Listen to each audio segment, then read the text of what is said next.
Hi, everybody. I'm Bob Costas, and welcome to MLB Network Studio 42, named in honor of Jackie Robinson. Let's turn back the clock to October 8, 1956. The scene is Yankee Stadium. The World Series is tied 2 games apiece.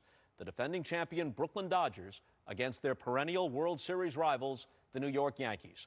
It turns out to be one of the final games of Jackie Robinson's career. He's alongside Pee Wee Reese, Duke Snider, Roy Campanella, all the fabled Brooklyn boys of summer, against Mickey Mantle, Yogi Berra, Billy Martin, and the rest of Casey Stengel's Bronx Bombers. Now, prior to tonight, all you've seen of this game are film clips of the last out and maybe a few other plays. But tonight, we show you the entire game, minus the first inning, that is, because for some reason nobody seems to know exactly where that went, but we do have it from the second inning on. It's a kinescope, which was essentially a film made of the live black and white telecast of the game. And throughout this presentation, we'll hear firsthand from Yogi Berra, the all-time great Yankee catcher who caught the game, and the pitcher, Don Larsen, who had his once-in-a-lifetime moment. One ball, no strikes. No score, second inning. 21.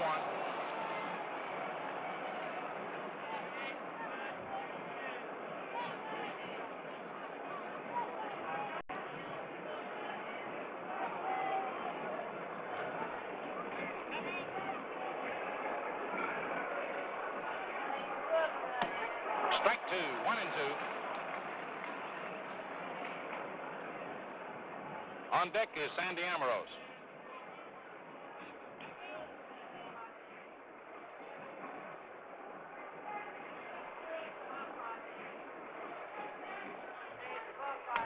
He's out of there.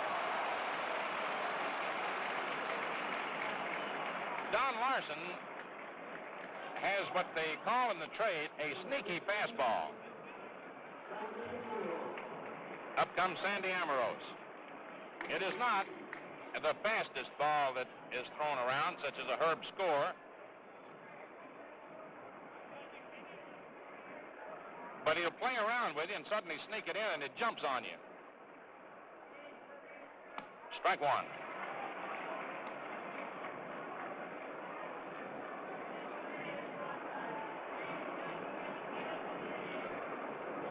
Amaros is 1 for 10 in the series. Foul back up here. Ben Scully played baseball at Fordham, but even so, he flinched just a little on that one. Forgot to bring his glove with him today. No balls, 2 strikes.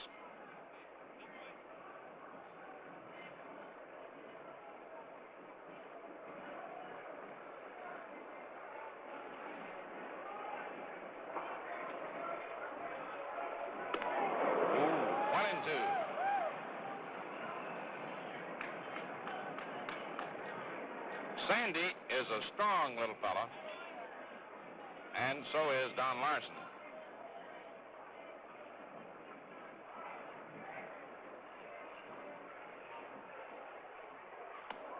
Change up outside, ball 2, 2-2.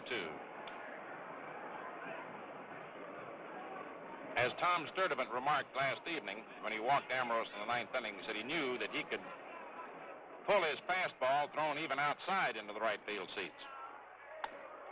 The high pop into medium right, Martin out, Bauer in, and Martin has it. Count.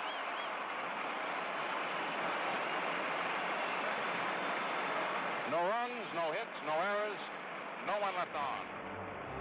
And so at the middle of the second inning, the score is Brooklyn 0, New York 0. So here they are, the battery for the Yankees that fateful day, October 8, 1956, at Yankee Stadium. Don Larsen and Yogi Berra, and just like that day in the Bronx, the grandstand is full here, although I notice fewer snap-brimmed hats and no swirl of cigar smoke like in the ballparks in the old days. It was old hat for the Yankees and Dodgers to meet in the World Series in those days. This was the 38th World Series game between the Dodgers and the Yankees in the preceding 10 years, and you'd been in all of them. Well, I've been in all of them, yeah. And I'm glad I was. Including Bill Bevan's near no-hitter in 1947. Now, he walked 10 guys, so the furthest thing from a perfect game, but he was within one out, right? One out. Cookie Lavagetta pinch hit and hit a double, and we got beat 3-2. So here we are, Game 5. The Dodgers had won the first 2 games at Ebbets Field. Yankees come back, win games 3 and 4. You had started Game 2 and lasted an inning and a third, right? Right. I was ahead 6-0 too. And I got a little wild in case you didn't like that. Well, I didn't like it either. I was a little upset. I didn't think I was going to ever pitch again. So you walked 4 guys. He gave you the hook. Yankees wind up losing the game. Yeah, 13-8 we lost that game. You had pitched really well prior to that. You were 4-0 in September. Your ERA was under 1. I mean, you were on fire until that start. Yes. Well, I started that no windup, and try to confuse the guys a little more. I had good luck with it. And that was my worst outing since I started that no windup, this Game 2 of the World Series. I think he was a little nervous that day, first start in the World Series. And you weren't sure. You weren't sure that you'd get another World Series start. No, after that game I thought, well, I knew I'd be in the bullpen, but I didn't think I'd start again because we still had Turley, Johnny Cox, to do the job. And Whitey Ford as well. Right, again. So how did you learn that you were the Game 5 starter? I came to the ballpark pretty early. Happy-go-lucky. I always like to come early anyway. And Frank Rossetti had put the ball in my shoe, and that meant I was going to start. I didn't know. They didn't tell me anything. I remember Hank Bauer and Lou Skowron being there and watching me look at that thing, and I probably took a big swallow and probably said to myself, don't screw this one up. Now, the story goes that you were out the night before, enjoying yourself, man about town, true? Arthur Richard and I went out, we had a couple drinks and a little pizza, and I probably got to bed early as I ever did. Which is what time? Probably about midnight. And game time's what, 1 o'clock? Yeah. Yeah, so plenty of time to get 8 hours, right? I felt comfortable. There was nothing to do. Now, you guys had lost the World Series the year before. Yep. Dodgers finally beat you. You had beaten them in 47 and 49 and 52 and 53. They finally beat you in 55. Right. And now here you are, and it's tight again. And your opponent in Game 5, Sal Maglie, had pitched a no-hitter himself the last week of the regular season against the Phillies. Right. And he was very sharp at that point. Both of you, with the exception of your Game 2 start, had pitched very well, and he'd already won a game in the World Series. Yeah, Sal did a fantastic job against it. He would have won 9 out of 10 of the games like he pitched that day, anytime. So here we are. It's Yankee Stadium. It's an October day. All World Series games are day games then.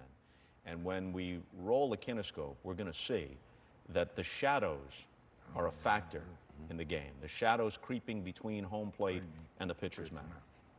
They always came in that way, in effect. And it was a little tough, too, for both pitchers and the batter, to pick up the ball. I don't know if it would have been a pitcher's advantage or not, Yogi. What do you think? We would wish there'd be a cloudy day when we played in the World Series, because you could see the ball on a cloudy day better than you could when the sun's out there. Once that ball shadow got over home plate, it was pretty tough. But it was more hard to see on a breaking ball than it was a fastball. When you walked to the mound that day, how nervous were you? In what inning? Well, I'm talking about, we'll get to the ninth. I'm talking about the start of the game. No, I was just happy that I had another chance, face the Dodgers. It was always a thrill for me because, I didn't have great luck with the clubs I was before. It was just a thrill to be in the World Series. We probably got too much attention, but I didn't mind that a bit. And it had been, in contrast to Yogi, he spends his whole career with the Yankees, he's in the World Series all the time. 2 years before that, you go like 3-21. That was with Baltimore. The Orioles, they had just moved from St. Louis to Baltimore. St. Louis moved the whole franchise to Baltimore in the winter. But they were just as lousy. Yeah, we weren't very good. So in 1954, you're 3-21 for the new Baltimore Orioles. Right. The godsend to get traded to the Yankees. Oh, I was thrilled to death. I lost all kinds of games. You couldn't imagine the way I lost some of the games. And I beat the Yankees twice out of the 3 wins that year in 54. So you're 1-21 against the rest of the world. Right. It's because of those 2 wins that they wanted you. That's why they traded for you. I guess. These pitchers are at the top of their game, and they've got the numbers to prove it. Join Brian Kenny and former MLB pitcher Ron Darling as they reveal the top 10 starting pitchers right now. January 9th at 8 Eastern on MLB Network.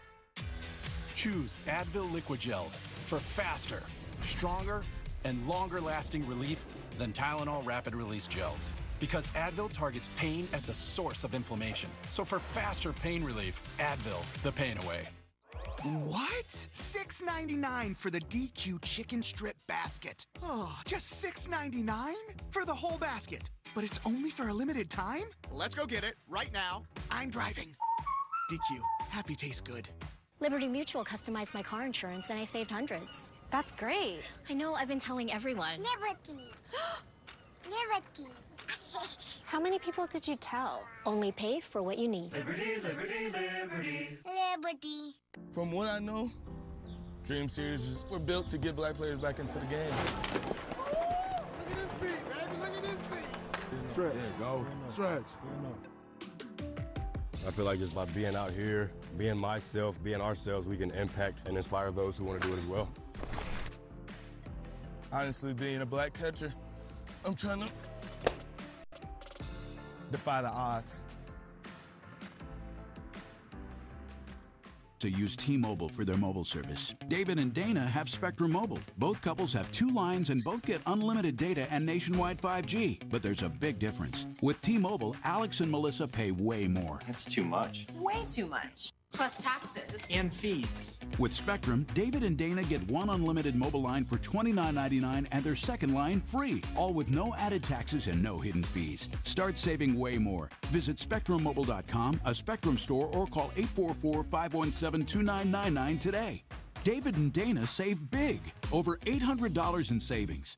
It's true. Spectrum Mobile has the fastest wireless speeds, and they get reliable coast-to-coast service with a connection they can count on. So, Alex and Melissa, what do you think? We're switching to Spectrum. Switch to Spectrum Mobile and get 1 unlimited line for $29.99 and get your next line free for a year. Visit SpectrumMobile.com, a Spectrum store, or call 844-517-2999 today. The stadiums may be quiet, but the hot stove has us talking. It's big news, big news. Harold Reynolds and Matt Vasgersian turn up the volume every morning. Buckling up for a couple of hours of fun this morning. With all the news. There's Hall of Fame ballot news today. Rumors. Qualifying offers. Trades and signings. Free agency kicking off. The buzz will keep you talking up a storm this offseason. You can't even fathom that. Oh, and us too. Watch Hot Stove weekday mornings at 9 Eastern on MLB Network. Download the MLB app, then watch MLB Network all day.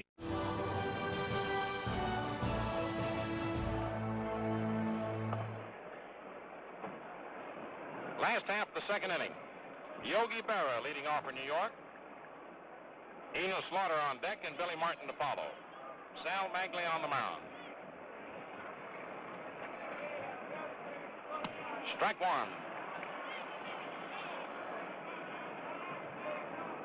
Berra's had 5 for 15. Maglie has a very good curveball, and he'll throw a slider in there, too, every once in a while to mix in with his fastball.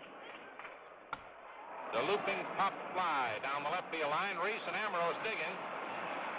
Pee-wee makes a fine catch.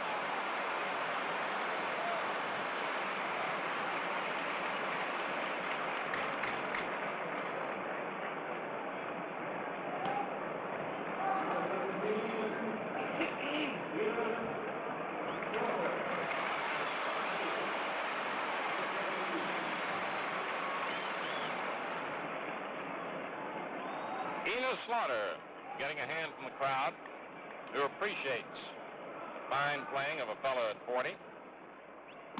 Strike 1. Just as they appreciate the fine performance of Sal Maglie at 39.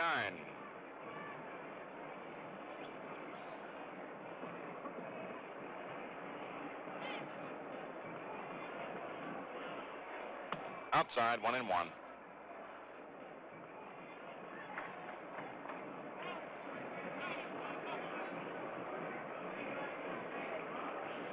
Enos has had 7 for 15. Sal Maglie, winner of the opener. Gets over the outside part of that plate, 1-2.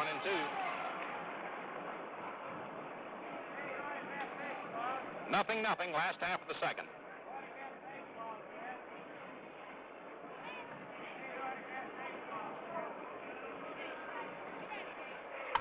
The fly ball to left field. Amorosa moving over. 2 away.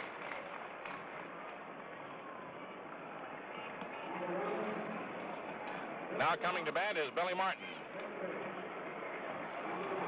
Martin's had 4 for 15 in the series.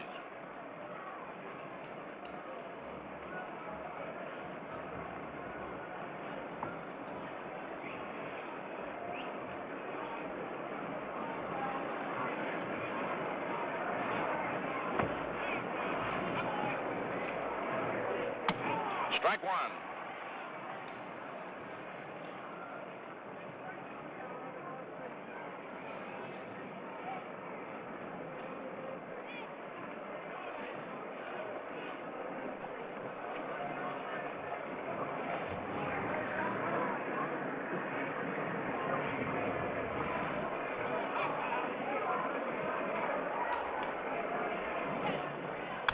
Foul back up here.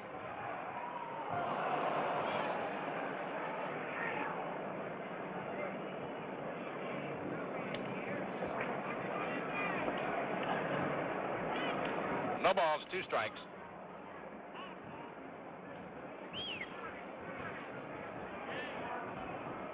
Nothing. Last half of the second inning, 2 outs. McDougal pointed to the ball that was fouled off a moment ago. It rolled back onto the field, and time was temporarily called. Bat boy retrieved it. Strike 3. No runs, no hits, no errors, no one left on. And so at the end of the second inning, the score is Brooklyn 0, New York 0. Game 5, each team has won 2 games. The Dodgers the first 2, the Yankees the next 2. This for the benefit of those who may not have had the opportunity to follow it closely. The bottom third of the Dodger order coming up in the third. You just saw the picture of Carl Frillo leading off, Roy Campanella on deck, and Sal Maglie to follow. At Ebbets Field, Brooklyn won the first game 6-3. Maglie beating Ford, and the second game 13-8. Don Besant in relief of Newcomb, the winner, Morgan the loser, and the Yankees have won the last 2 here at the stadium 5-3. Ford beating Craig and Sturdivant beating Erskine.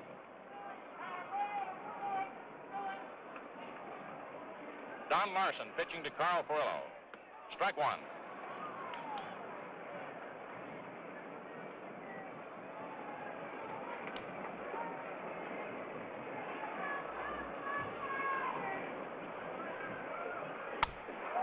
Fly ball out into right. 1 away.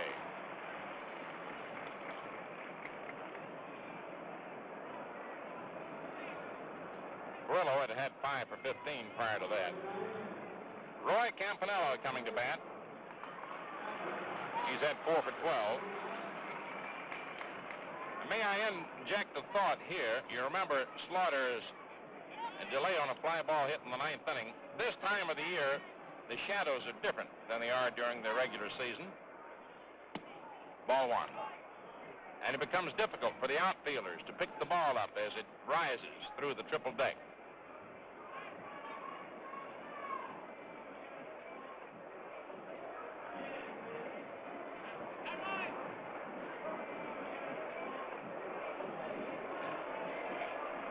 It's in there. 1-1.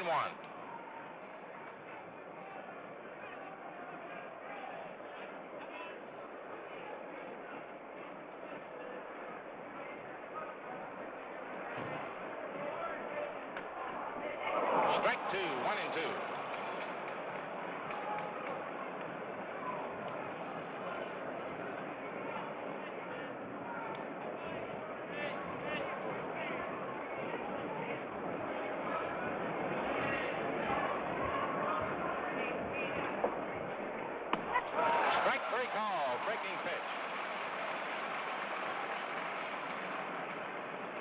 4 strikeouts for Larsen.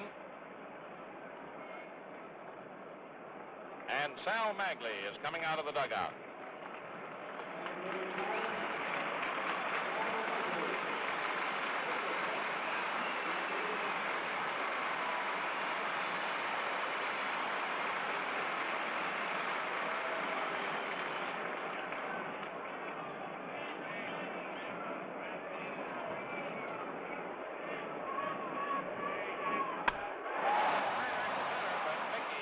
To grab it.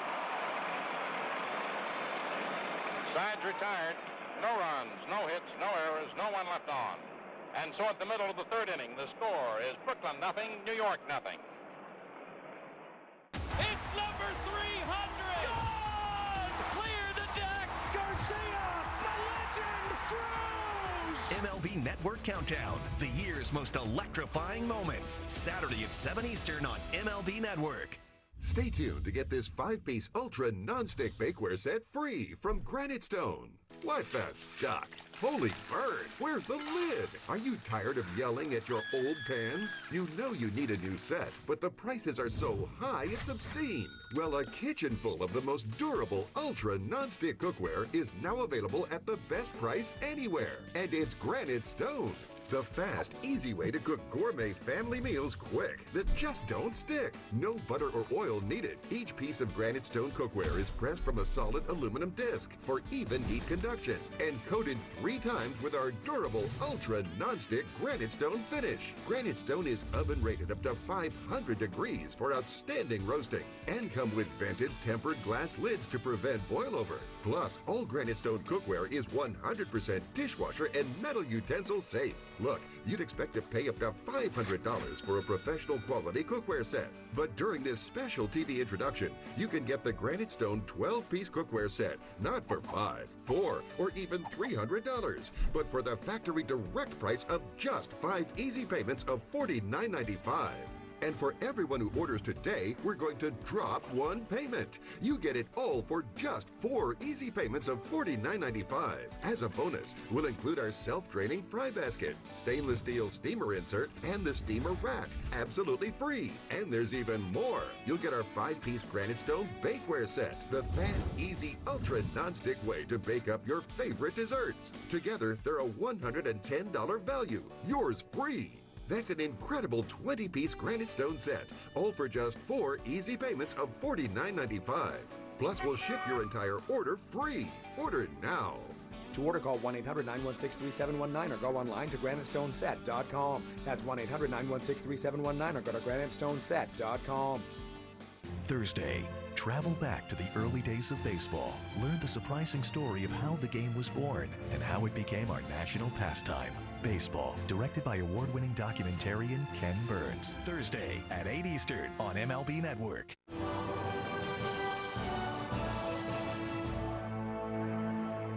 Last half of the 3rd inning at Yankee Stadium. The bottom third of the order coming up. McDougal, Carey, and Larsen.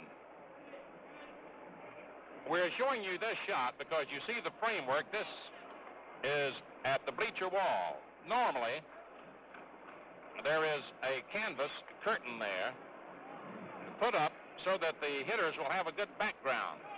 But because the bleachers have been sold out, they dropped that canvas so that the people sitting behind that frame, of course, can see the game, and it makes it more difficult for the hitters to see the pitchers because they don't have the good background. Foul ball, strike 1. Frank Crissetti retrieving it. It was just a thought that Benny and I had. We discussed it because a lot of the hitters talk about it. Had the day been warmer, it might have been even more difficult because people would have been sitting out there in white shirts and the ball would be lost in the white shirts. Sal Maglie pitching to Gil McDougal. Last of the 3rd, no score. It's in there. Strike 2 call. Breaking stuff.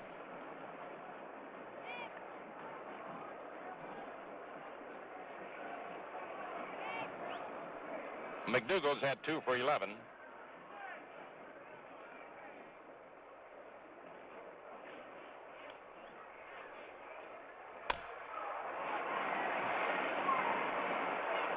Robinson to Hodges, one away. Third to first, and up comes Andy Carey. 2 for 9.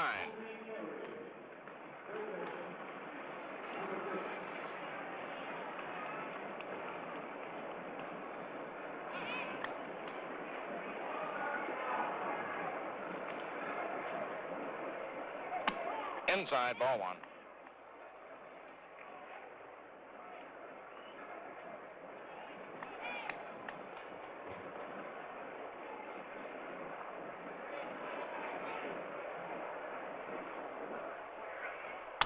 It's a high pop foul. Campanella under it.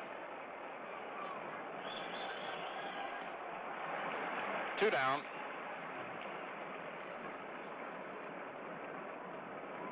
Campy is tremendous on those foul pops.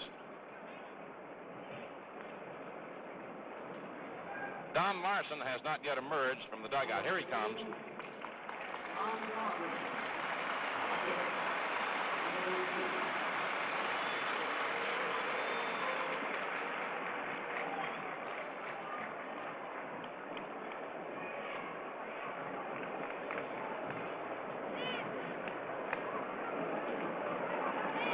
Don has come to bat one time in the series, has had 1 hit. Better than average hitting pitcher.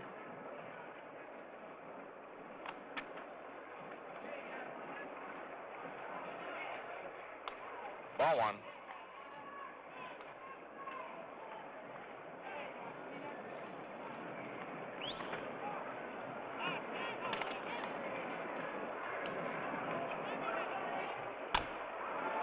Foul ball.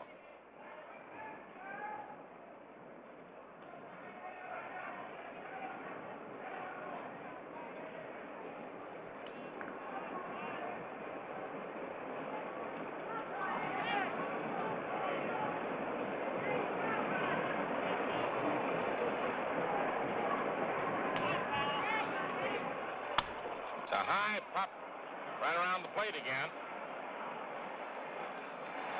And the side's retired.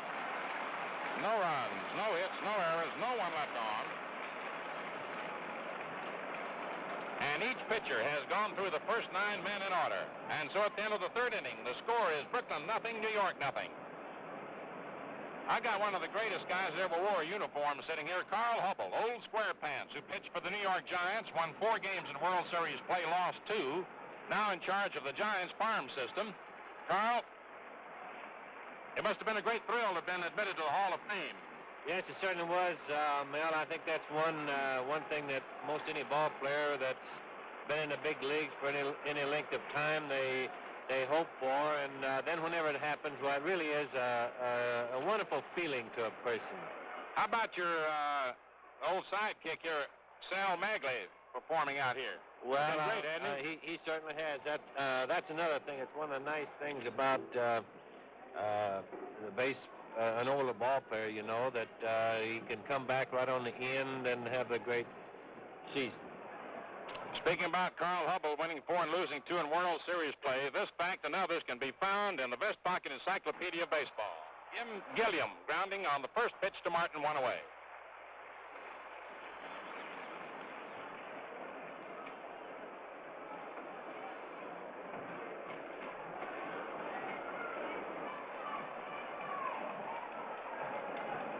First to the 4th. Jim Gilliam, who looked at a 3rd strike in the 1st inning, hits the first pitch to Martin. Thanks to King Carl for dropping up and saying hello.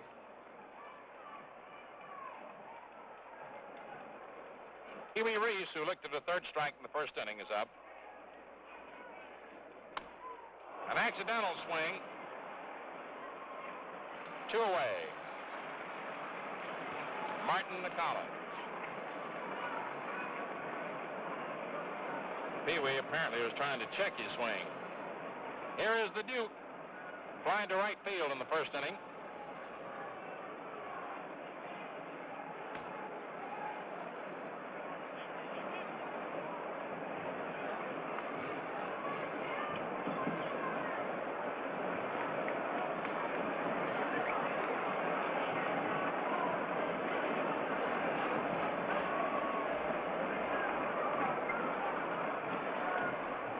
Outside, ball one.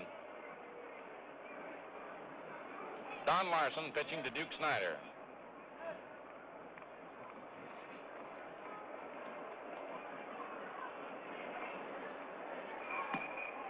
Ball two.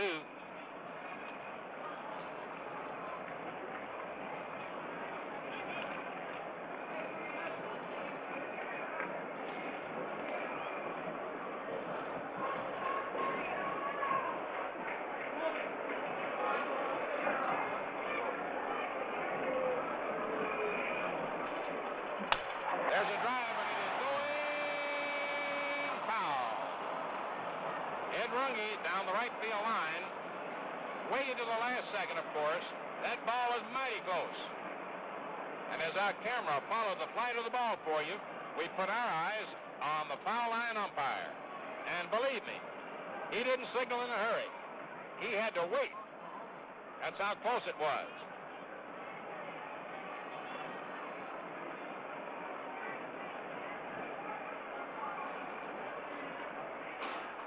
Strike two, fastball. 2-2.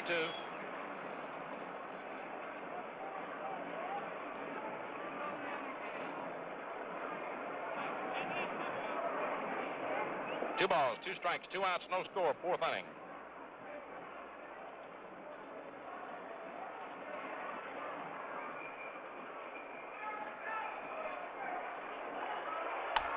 Foul ball out of play in the upper deck.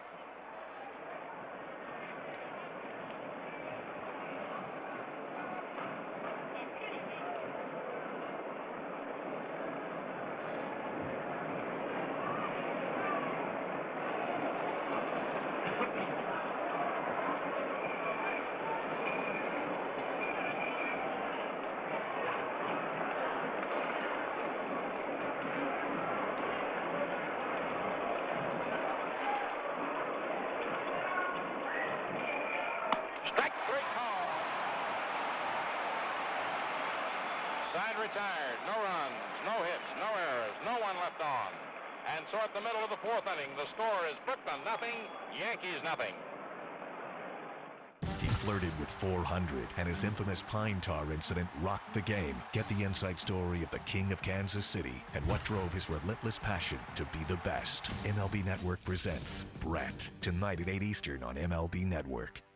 If you're over 50, imagine you could turn back the clock on your stiff, achy joints 10, even 20 years. Imagine you could do this without products that just temporarily hide the symptoms and may have side effects. Imagine no more. Introducing Instaflex Advanced. Get a complimentary sample just by texting FOUND to 231231.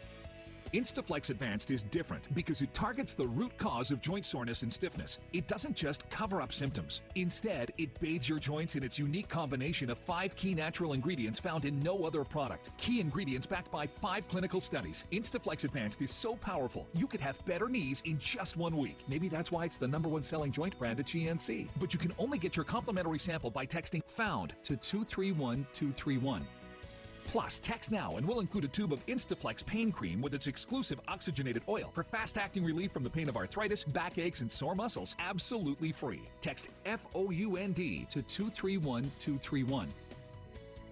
Sometimes Jonah wrestles with falling asleep, so he takes ZzzQuil, the world's #1 sleep aid brand, and wakes up feeling like himself.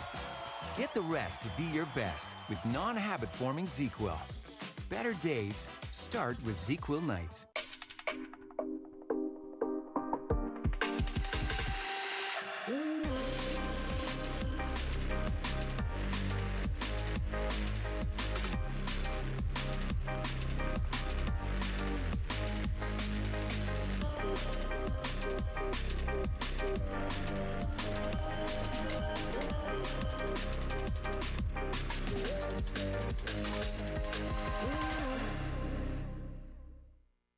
Each offseason brings change, and MLB Tonight has the lowdown on every team's outlook. There are a lot of big-name free agents that are now officially without a team. Get in on the talks, the rumors, and all the offseason dirt that gets the big deals done.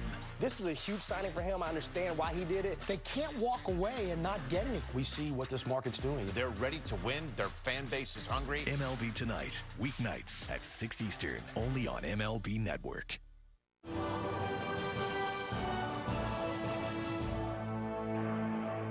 Last half of the fourth inning at Yankee Stadium, Game 5.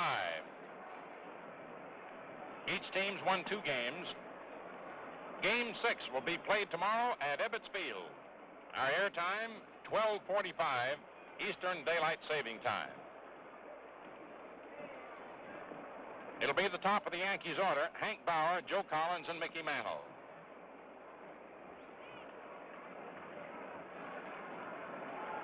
Bauer flied to left field in the first inning.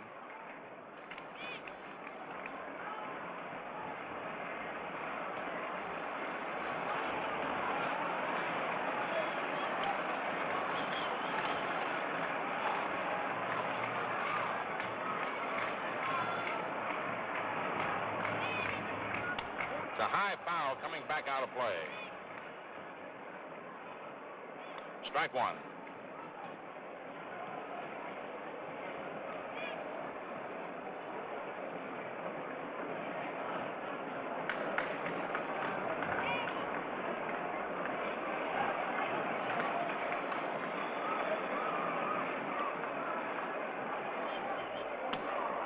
Ball one, 1-1.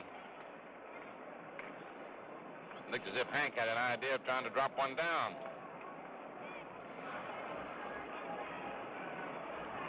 Sal Maglie pitching for Brooklyn.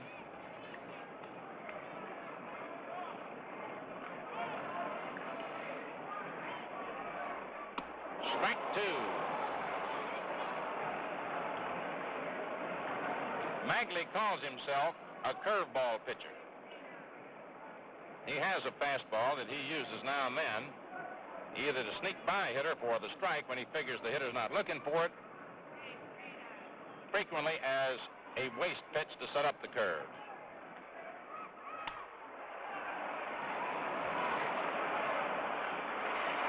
One away, Bauer grounding out. Robinson to Hodges.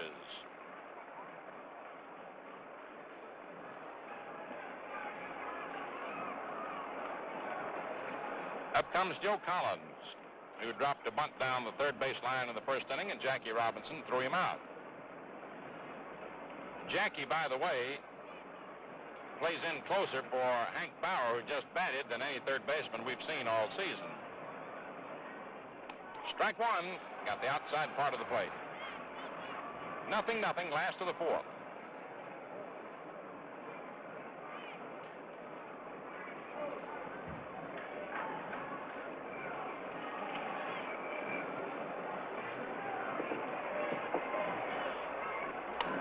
Low inside, ball one, 1-1.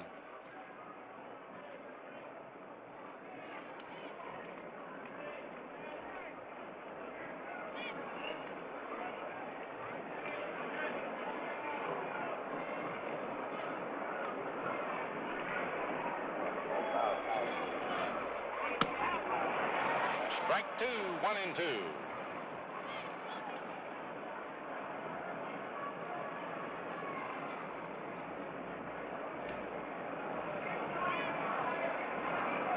A mild objection, apparently, by Joe Collins, or some thought on his part.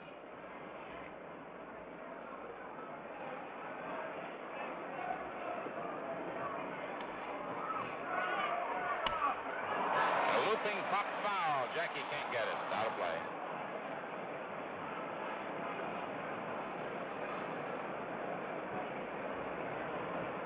Ben and I wanted to take just a moment. We'd like to have more time to express our deep sympathy over the passing of one of the great baseball writers of the nation, Rudd Rennie of the Herald Tribune, who passed away a couple of days ago and went to his final resting place today. He had been following the Yankees for many a year and had been writing since 1925. It was just a year ago, remember, Benny, that Stan Baumgartner, a former Major League player and a writer in Philadelphia, passed away during the series.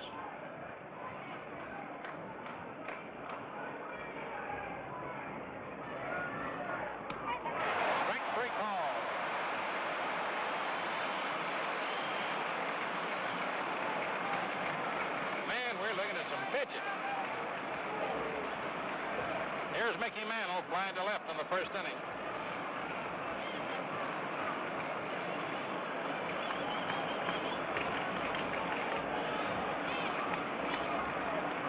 No score, last of the fourth.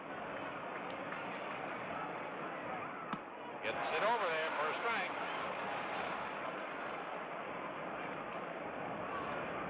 Again, the Dodgers employing the shift. Robinson, the only man between third and second. And then you find Reese, Gilliam, and Hodges between second and first. Ball one.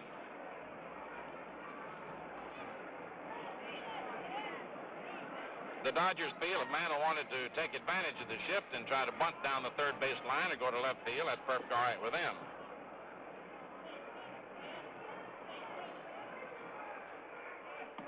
Strike two call, 1-2.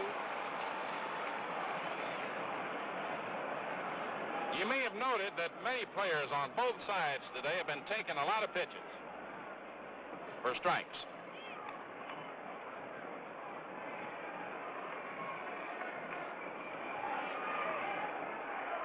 It's a high foul out of play back of third.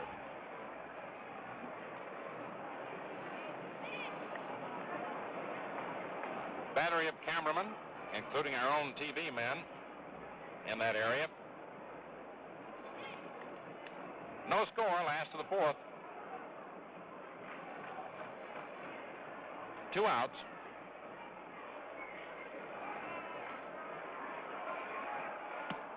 Low, ball two, 2-2.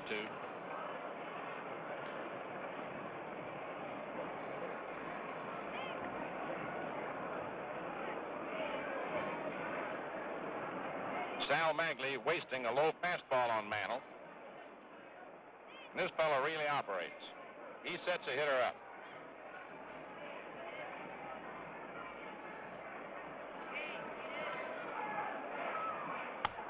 Another high foul down the left field line, going out of play.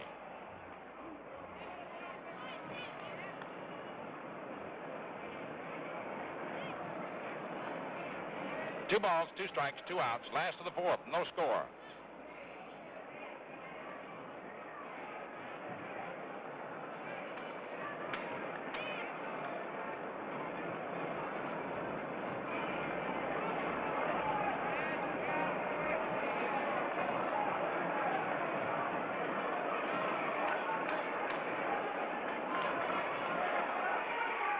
There's one that stays there. It is going down.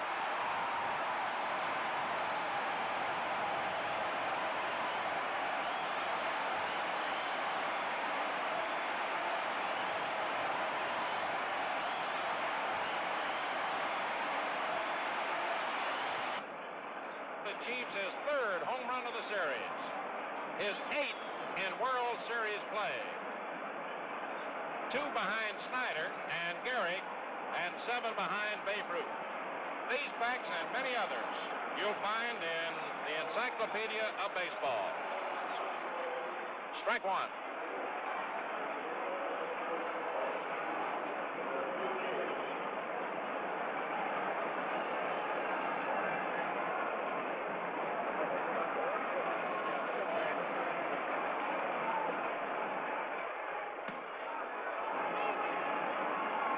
One ball, 1 strike. It's odd that the first base runner on either side was a home run belted by Mickey Mantle. 1-0 New York. Each pitcher had retired every man he had faced until just now. There's a drive to the left center. The Duke on the run. He dives. He got it. How about that?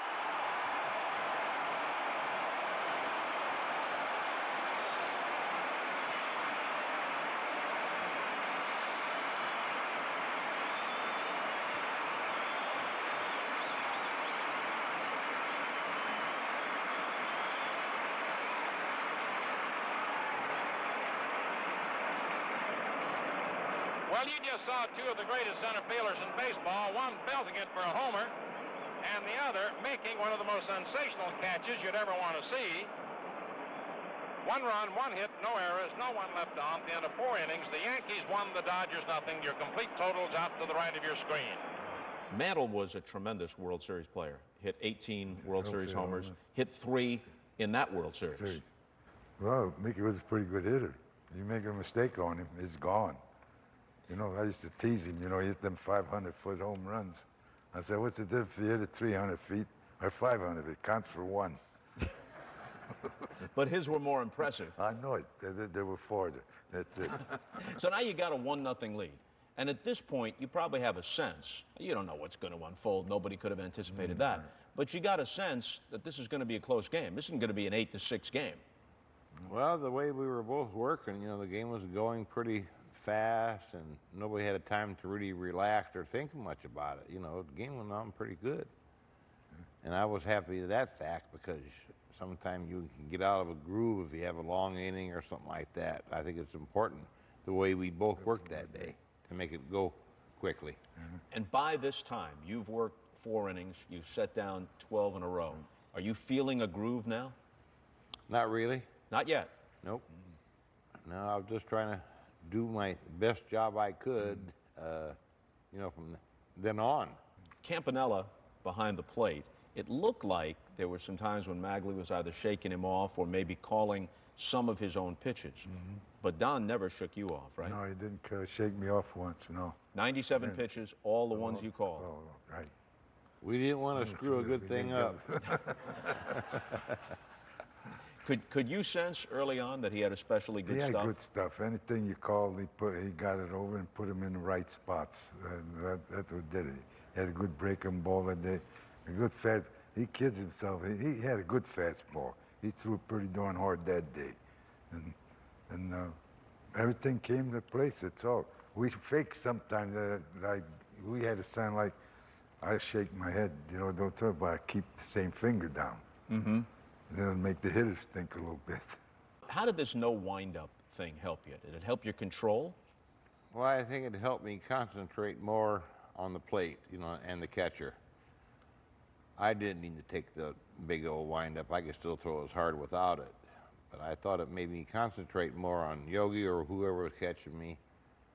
I started it in Boston about 4 or 5 games before this. I threw the pitch, Yogi wasn't even set. I just threw it. And he wasn't, you know, down ready to catch it. Nobody was.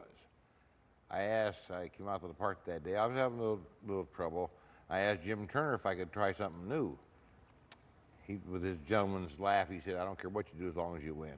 So I tried it, and it worked good for me. A couple of close calls early. 2 more will come later. The great catch that Mickey makes, we'll see that off Gil Hodges, and a near home run by Sandy Ambrose. But to this point of the game, Robinson had hit a shot that ricocheted off Carey at third to McDougal, picked it up, nipped him at first, and Snyder hit a near home run foul that we saw a minute ago. So those were close calls. Yes, they were very close. I thought that play that Andy Carey made and Gil together was outstanding. You know, that was just the 4th out of the ball game. And, you know, boom, boom at first. You know, Jackie years ago might have beaten it out, but not that day.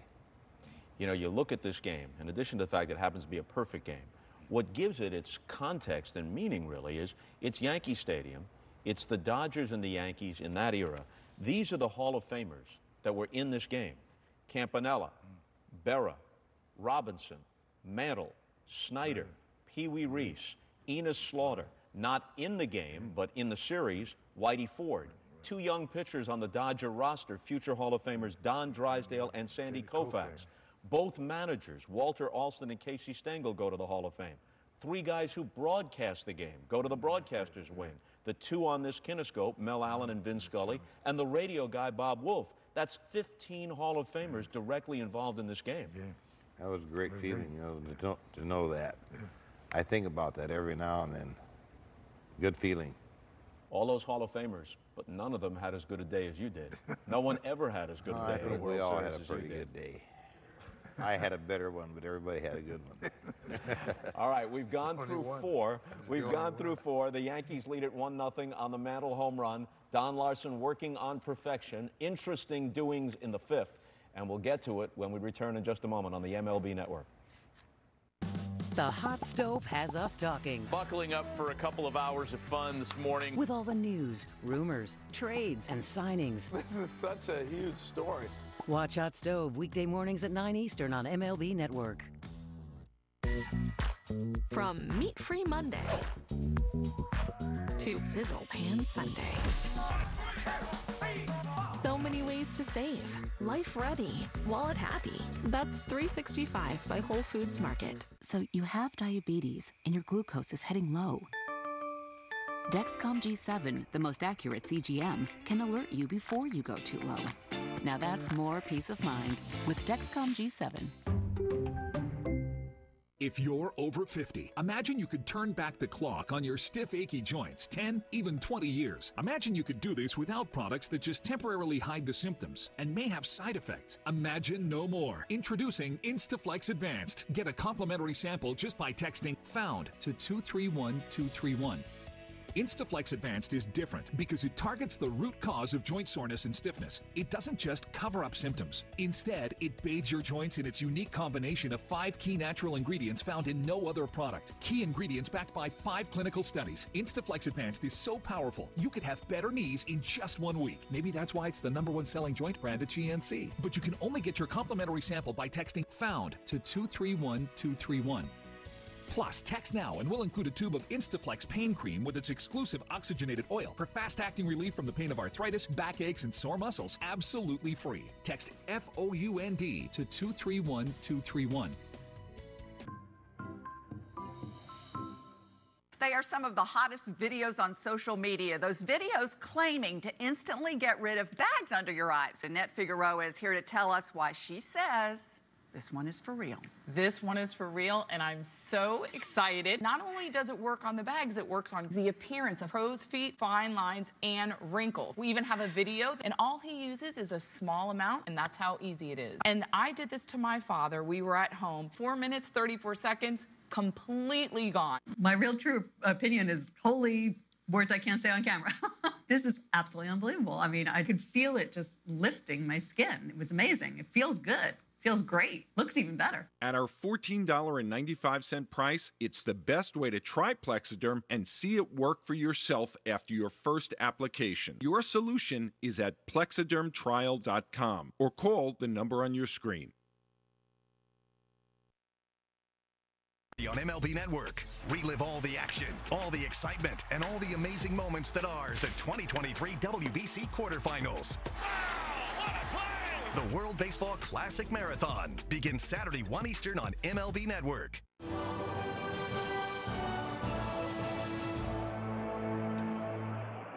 Moving into the 5th inning, New York 1, Brooklyn nothing.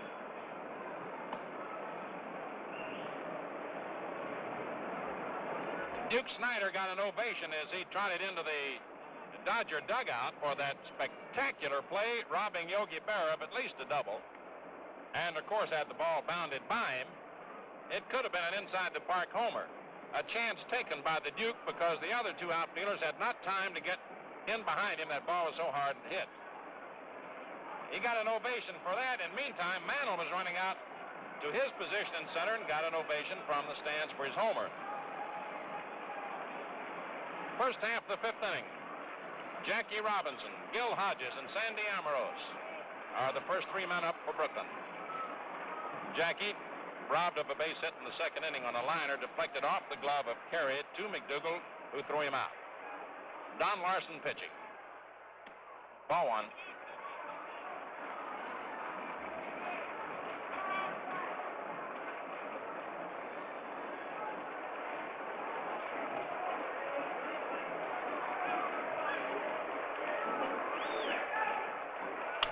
The high foul coming back out of play.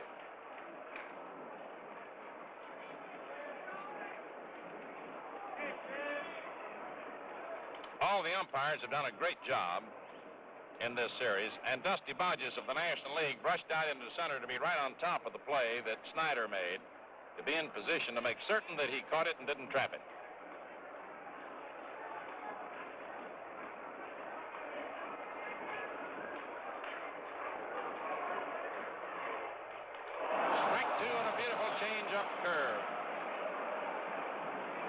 pulled the string on him.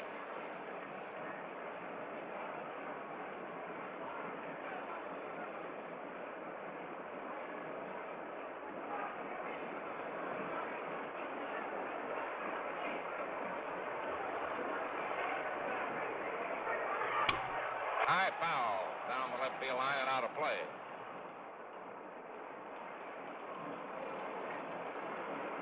One ball, two strikes.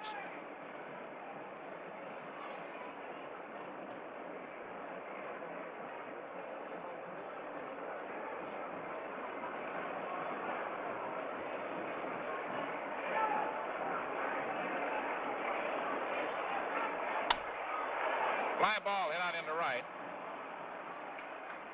Bauer makes the catch.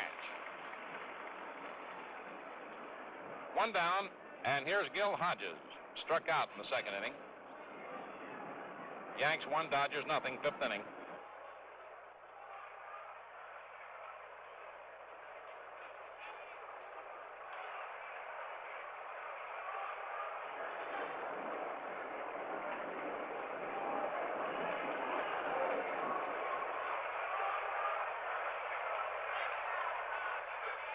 Strike one.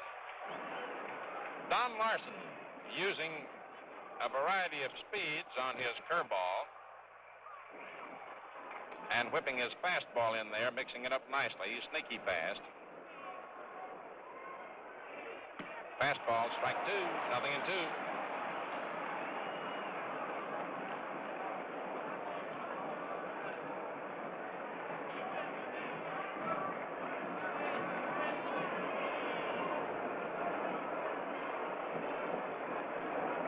Yanks 1, Dodgers nothing, fifth inning.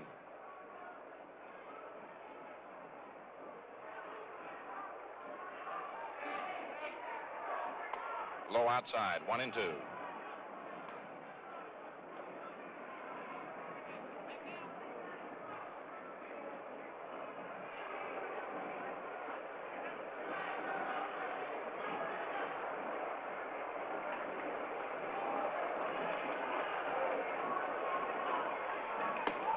Low inside, ball 2, 2-2.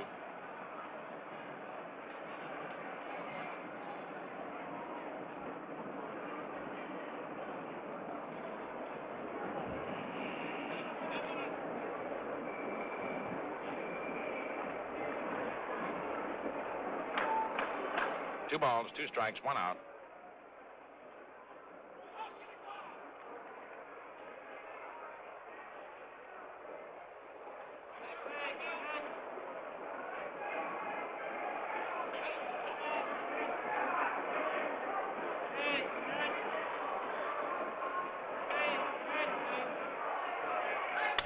There's a drive to left center. Mantle digging hard. Still going. Still going. Great catch. How about that?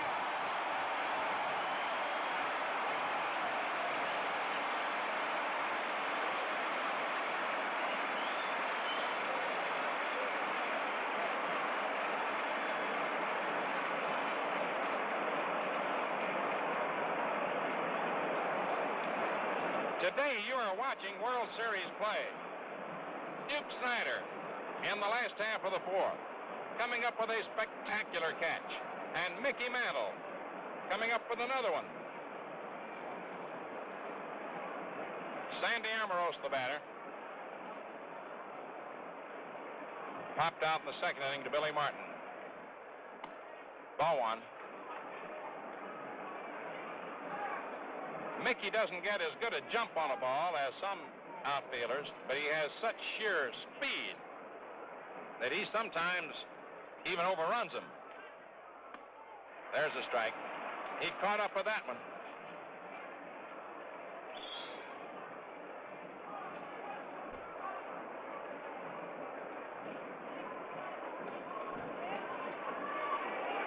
One nothing New York, fifth inning. There's a drive to deep right field. It is a foul ball. Two umpires called it. Ed Runge and then Hank Soar to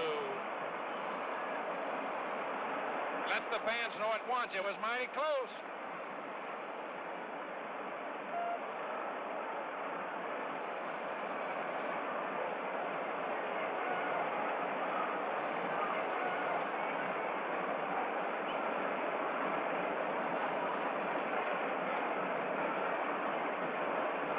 Sandy Ambrose came within, well, let's say a foot of tying the score. Maybe inches. Low. 2-2.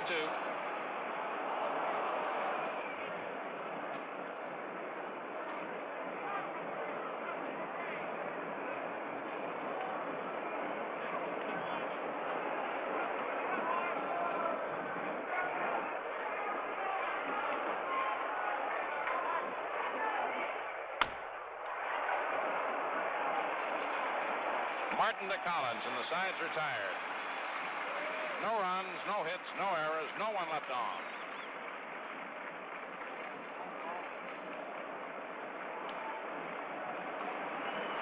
Yankees leading Brooklyn 1-0. Mantle getting a hand as he comes in for his tremendous catch off Hodges, duplicating in a measure the spectacular catch made by Duke Snyder. And so at the middle of the fifth inning, the score is New York 1, Brooklyn 0. Stay tuned to get this 5-piece Ultra Nonstick Bakeware set free from Granite Stone. Are you tired of pots that burn, lids that don't fit, and pans that stick? You know you need a new set, but the prices are so high it makes you sick.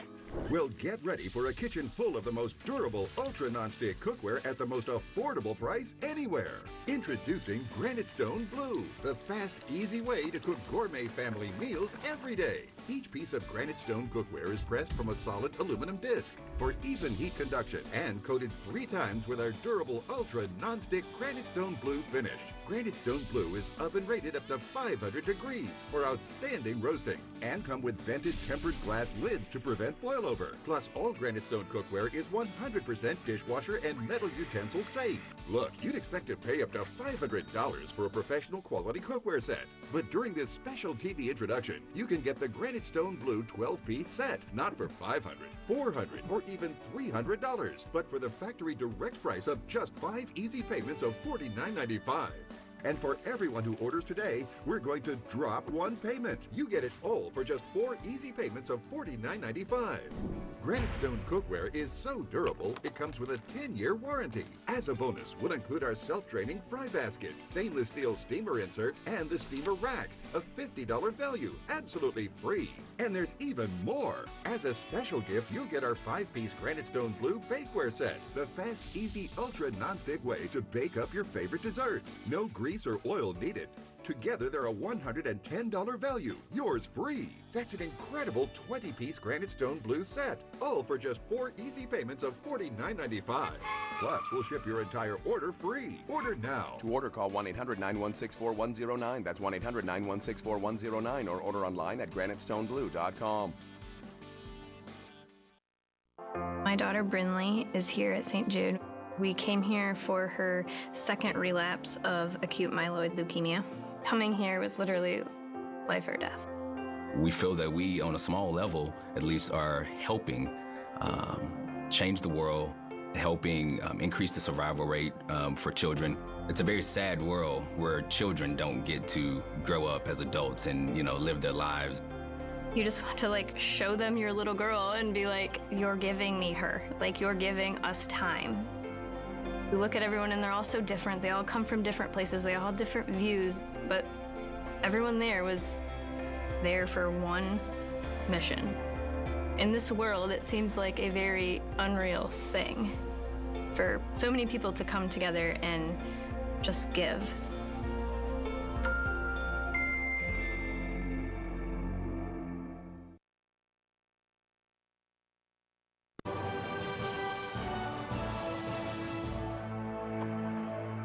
Last half of the fifth inning, Game 5 at Yankee Stadium. The Yankees leading the Dodgers 1-0. The team's even in games at 2-2. And this has been a game that has been just spectacular. And hearts have been jumping up into throats and mouths all the way. And here's Ben Scully to carry on the rest of the way. Thank you, Mel. Hi, everybody. Ball 1 to Enos Slaughter, who flied to left field in the second inning. Slaughter is 7 for 16. He'll be followed by Billy Martin and Gil McDougall.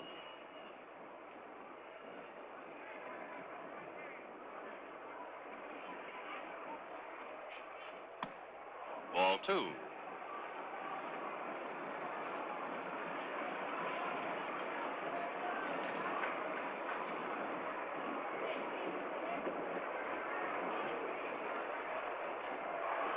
2-0. In there, 2-1.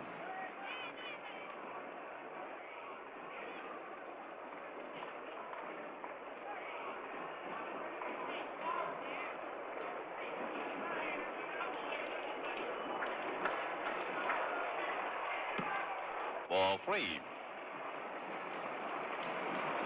This is the first time, as we're in the 5th inning, that Maglie has gone to a 3-ball count on a hitter.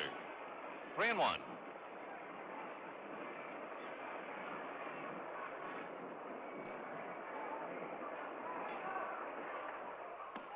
Ball 4.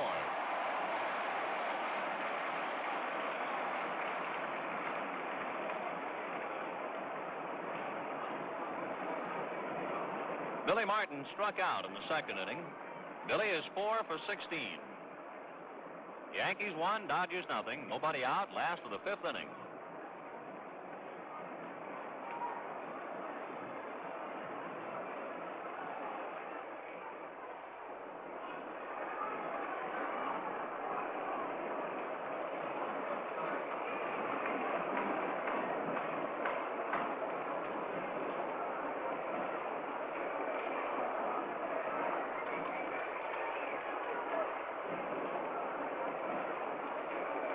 Ball 1.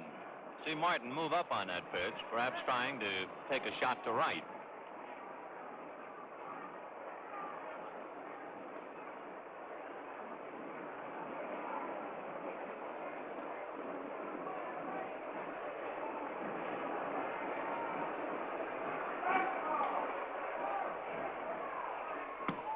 In there, 1-1. Maglie has given up a run on a hit, the home run by Mantle, struck out 2 and walked 1. Don Larsen has struck out 5 men, 4 of the 5 looking.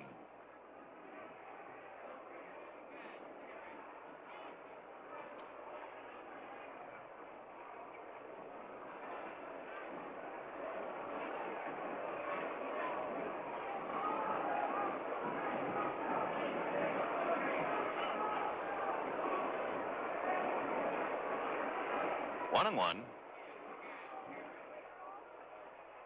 There's the bunt. Maglie fields it. His play is to Reese. In time as Pee Wee does a toe dance to stay on the bag. That ball appeared to be heading towards center field. Force play, 1-6.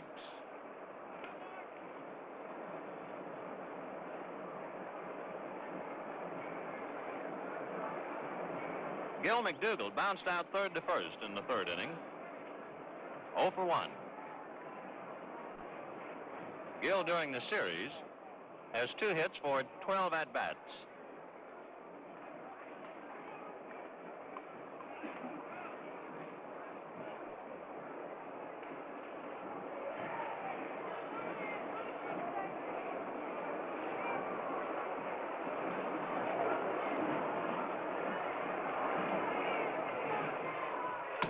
Strike 1.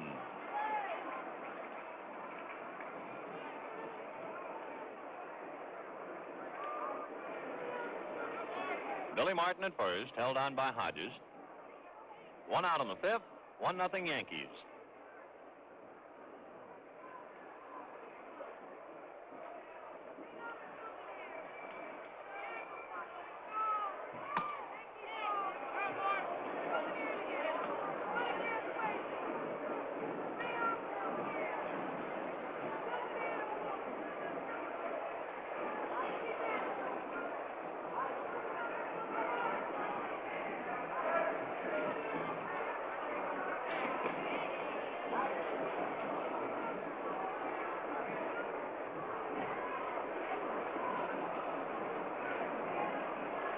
One ball, 1 strike. Fouled away. 1 and 2.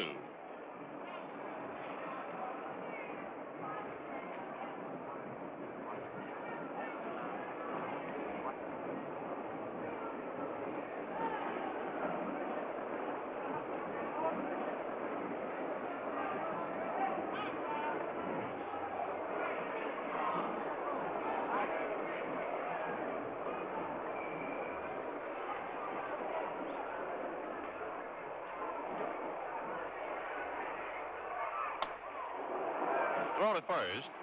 Not in time. 2 balls and 2 strikes to Gil McDougall.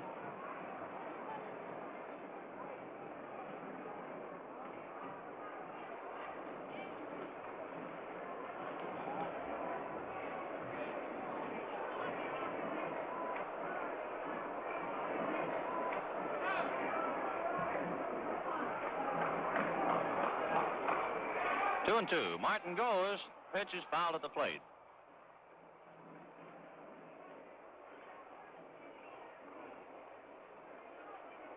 Martin back to first.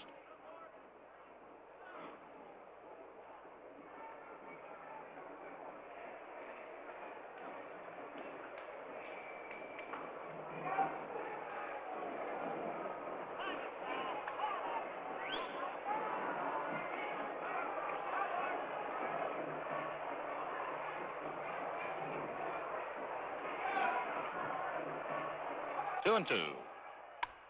Line and up in the air. He grabs it, goes for the Hodges. They double up Martin. Steely Reese playing catch with himself.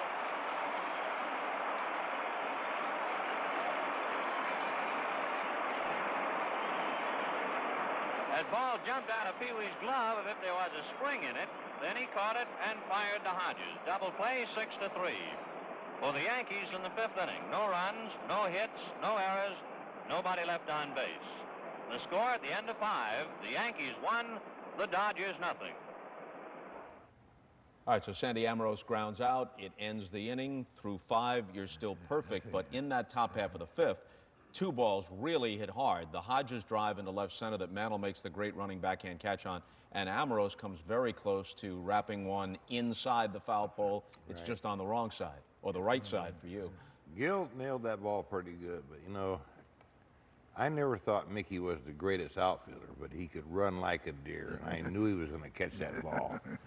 I didn't have any choice about the Amorose's ball, because that went foul, thank God. Ed Runge, who's the outfield umpire, lives in San Diego where I did, and we got together several times, and he told me that ball was about 2 feet foul. And then I took another hard swallow when he told me that. Now, there's no replay, obviously, of any of these plays. It doesn't exist in any of sports television to this point. So you see it the one time.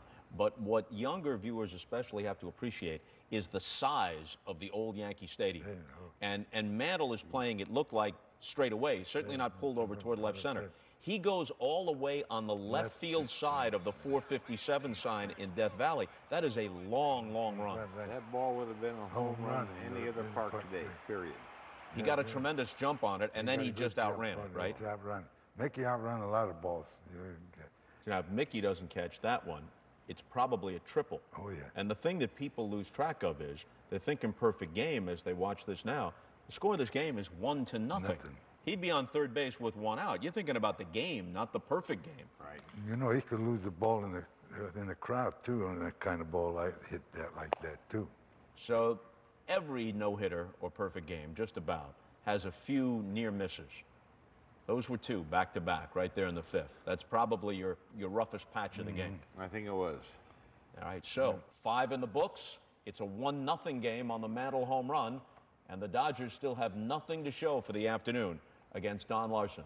More to come on the classic kinescope of Game 5 of the 1956 World Series when we come back on the MLB Network.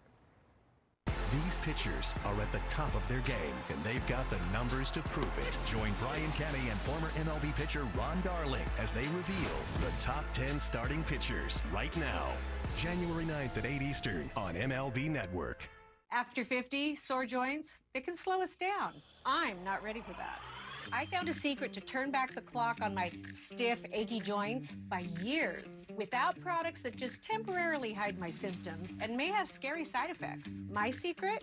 Instaflex Advanced. Get a complimentary sample just by texting BUS to 42424. Instaflex Advanced targets the root cause of joint soreness and stiffness with a unique combination of 5 key natural ingredients found nowhere else. Key ingredients backed by 5 clinical studies. Instaflex Advanced is so powerful, I had better knees in just 1 week. You gotta try it. Instaflex Advanced is the #1 selling joint brand at GNC, but you can only get your complimentary sample by texting BUS to 42424. Plus, text now and we'll include a tube of Instaflex pain cream for fast-acting relief in the pain of arthritis, backaches, and sore muscles absolutely free. Text BUS to 42424 today. This is the planning effect. If Raina's thinking about retirement, she'll get some help from Fidelity to envision what's possible. Fidelity can help her prioritize her goals by looking at her full financial picture. Plus, they'll help her pick an investment strategy, one she's comfortable with. And with a clear plan to get to retirement, Raina can enjoy wherever she's headed next. That's the planning effect from Fidelity. The power of baseball goes beyond the field. What an exciting time.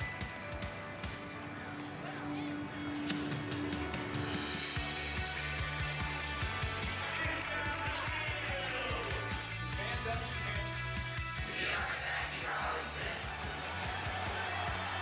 Together. Together. Together. Together.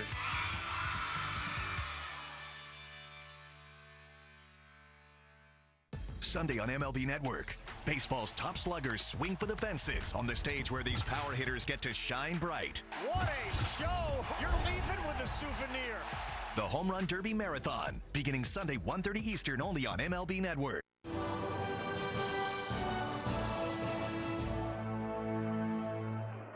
The Yankees leading 1-0 on Mickey Mantle's home run. The Dodgers sending up Carl Furillo, Roy Campanella, and Sal Maglie. Furillo flied to right in the third inning. He is 5 for 16.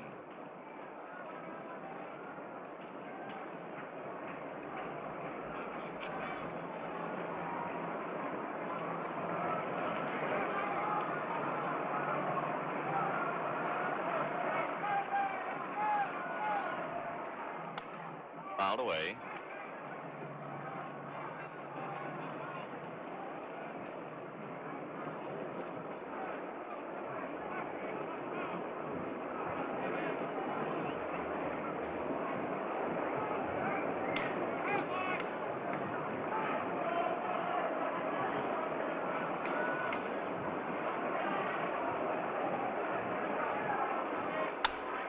High pop fly. Billy Martin slanting out, calling for it, makes his play. Don Larsen is spinning quite a web today. He's retired 16 men in a row.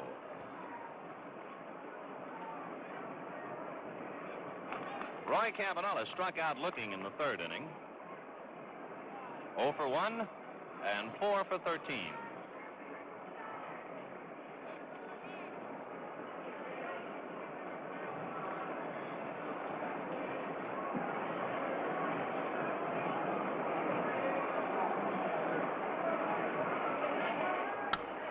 High pop fly. McDougal going out along with Martin. Martin is calling. 2 out.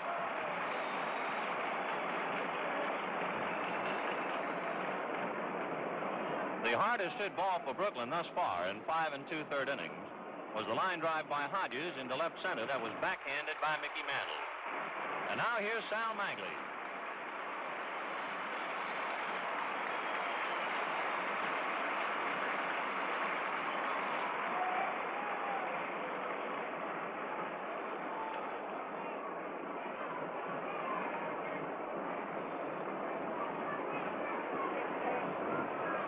Maglie flied to center in the third inning.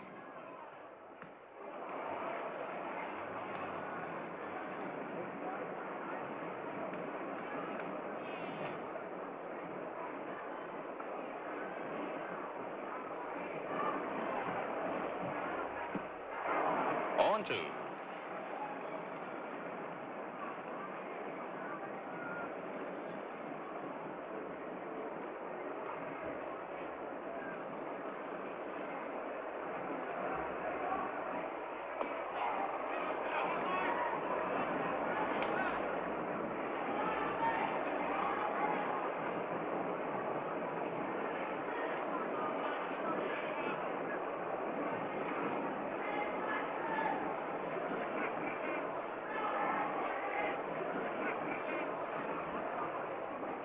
1-2. Fouled away.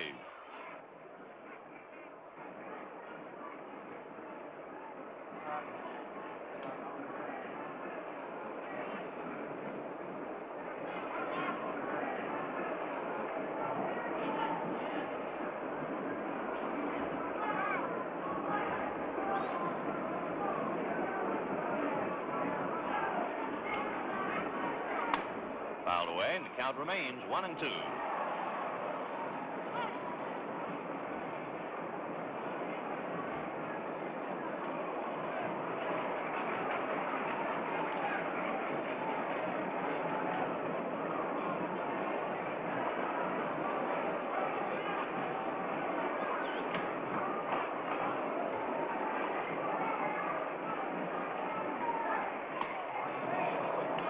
Two balls, two strikes.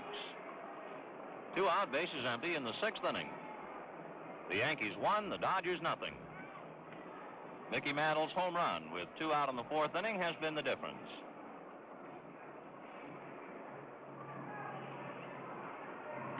Down he goes. Mr. Don Larsen has been brilliant. He has struck out 6 men. He has retired 18 men in a row. For the Dodgers in the sixth inning, no runs, no hits, no errors, nobody left on base. And so at the middle of the sixth inning, the score, the Yankees won, the Dodgers nothing.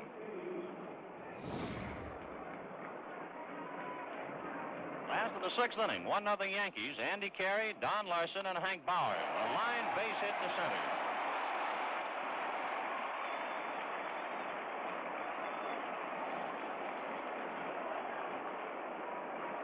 That for Andy Carey is his third hit in 11 at-bats. It is hit number 2 against Sal Maglie. And an ovation building up for Don Larsen, who has been brilliant.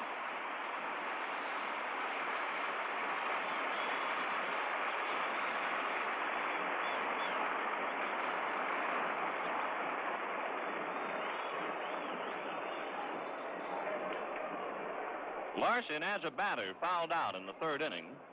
0 for 1. The Dodgers are looking for the bunt. Robinson in on the grass. Hodges ready to charge from first.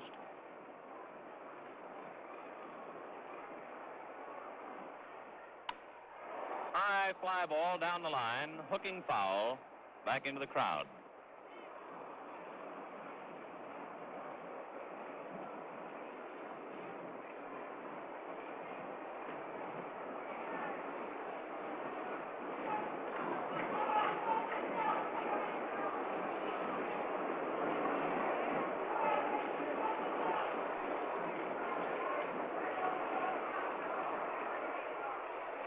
There's the bunt, and it goes foul.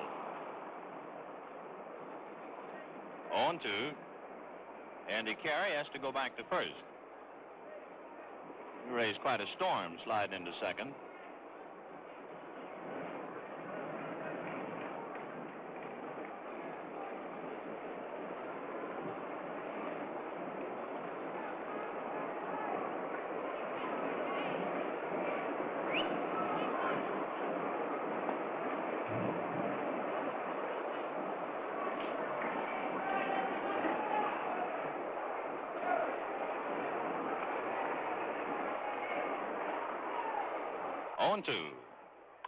The bunt is made. It's a good one. Campanella's play is to Gilliam covering. So Larsen, bunting with 2 strikes on him, sacrifices Carey to second.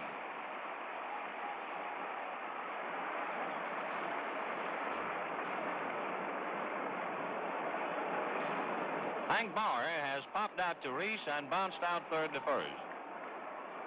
He has 5 hits in 20 at-bats.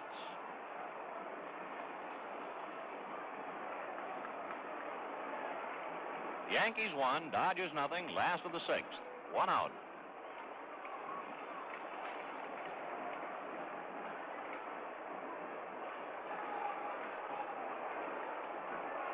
The Dodger bullpen is very busy in left center.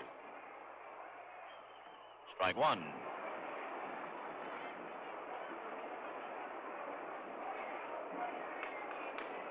You cannot see the pitchers warming up in the bullpens here. They're hidden from our view. But as a guess, and at this stage in the ball game, you'd figure Besant and Labine.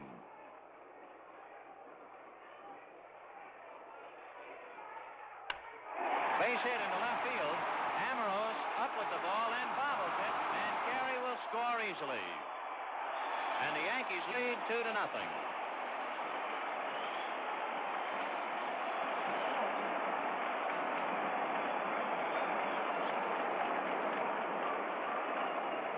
All Amorose could do was to try and make the outfielders play, charge the ball, and hope desperately that you'd be able to pick it up and then get a throw. He couldn't do it. There is no error charged.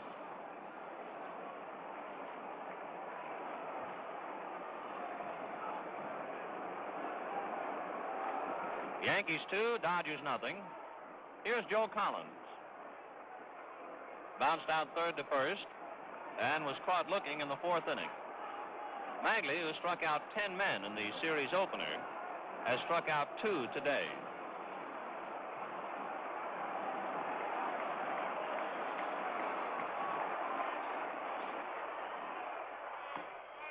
Ball one.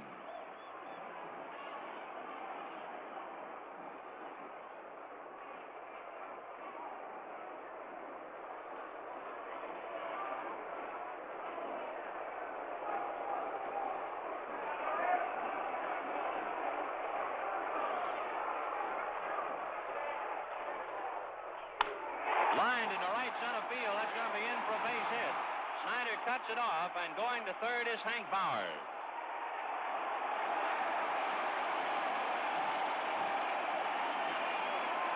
Joe Collins gets a base hit, and Bauer spins to third.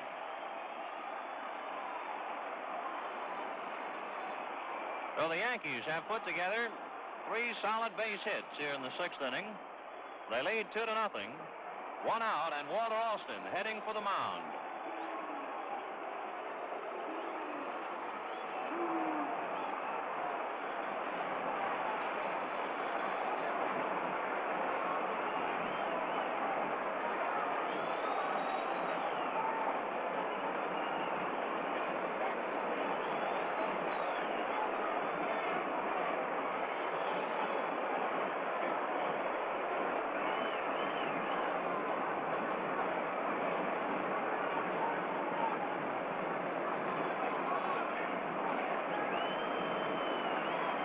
Maglie will stay in and pitch to Mickey Mantle.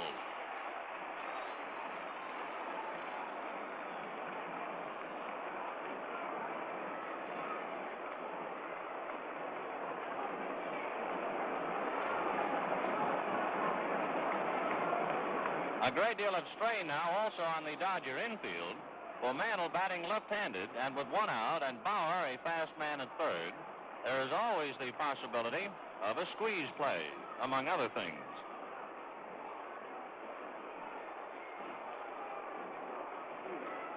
Mickey Mantle flied to left and hit the home run in the 4th inning. He is 5 for 16.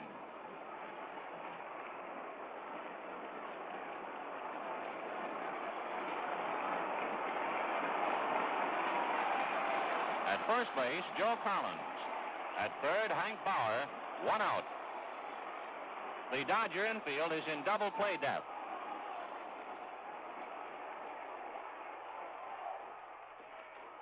Ball one.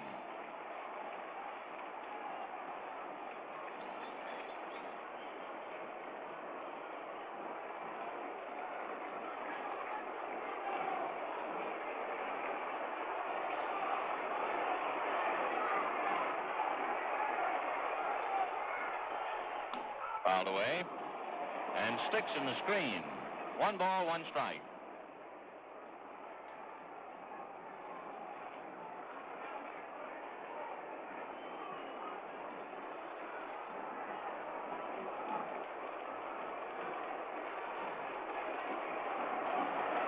Collins at first, Bauer at third, 1 out, 1-1 to Mantle.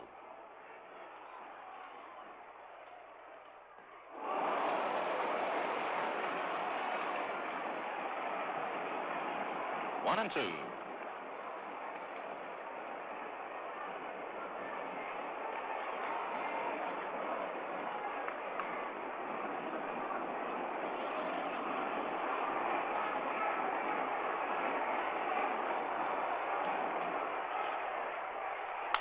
Bouncer one-handed by Hodges, steps on first. They have Bauer hung up. Campanella throws low to Robinson, who digs it out, back to Campanella. Campanella running him down, throws to Robinson, who makes the tag. And they get the double play. 3 to 2 to 5 to 2 to 5. And a great diving catch by Robinson, where Campanella had thrown it in the dirt, and Jack threw back to the plate while on his knees.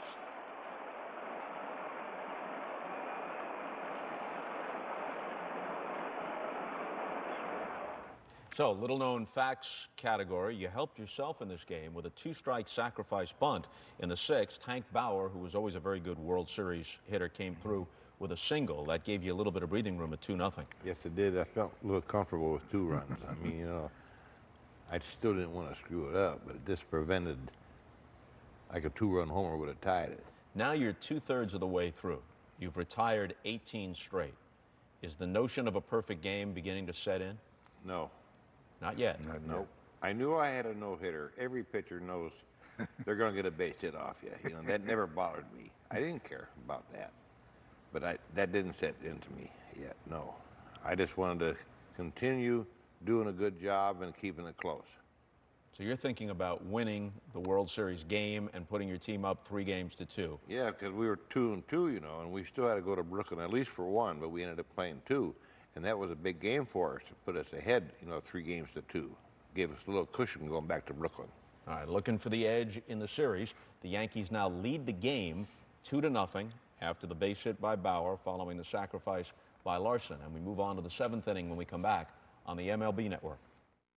He flirted with 400, and his infamous pine tar incident rocked the game. Get the inside story of the King of Kansas City and what drove his relentless passion to be the best. MLB Network presents Brett, tonight at 8 Eastern on MLB Network. I love your dress. Oh, thanks. I splurged a little because Liberty Mutual customized my car insurance and I saved hundreds. That's great. I know, right? I've been telling everyone. Liberty. Did you hear that? I just said her first word. Can you say mama? Liberty. Can you say auntie? Liberty. How many people did you tell? Only pay for what you need. Liberty, liberty, liberty. Liberty. What's the next adventure? That's the real question. With Fidelity Income Planning, we'll help you create a clear, personalized plan for cash flow, even when you're not working. One that includes your 401k and all your other accounts. So you can make informed decisions that best fit your life ahead. A plan designed to help you make your money last so you can go from saving to living. That's the planning effect from Fidelity.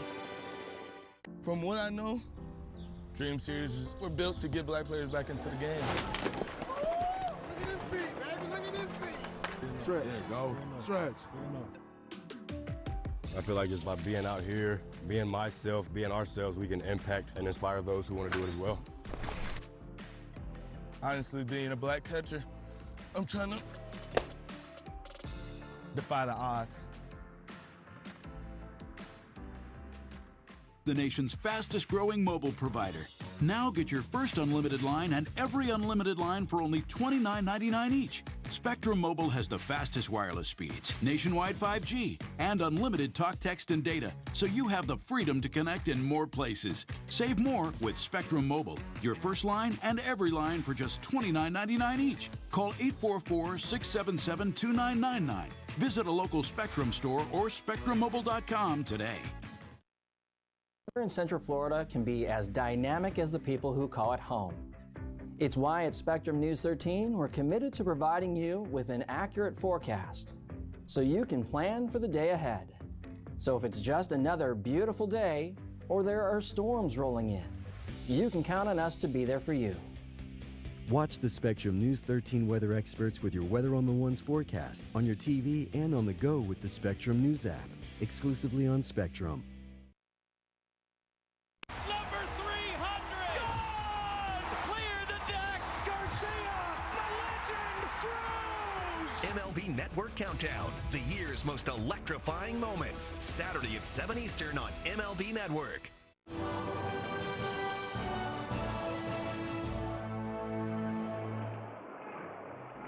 Yankees 2, Dodgers nothing as we go to the 7th. Gilliam, Reese, and Snyder. And this, the 5th game of the World Series, has been the best played. Don Larsen has been brilliant through 6 innings. He has retired 18 men in a row. Gilliam 0 for 2 is 1 for 16. Strike one.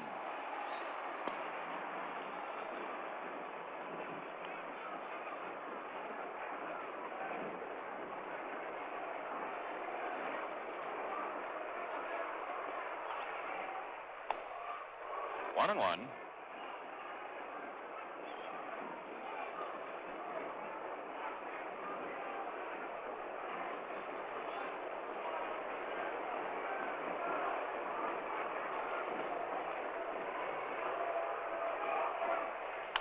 Fouled away off third.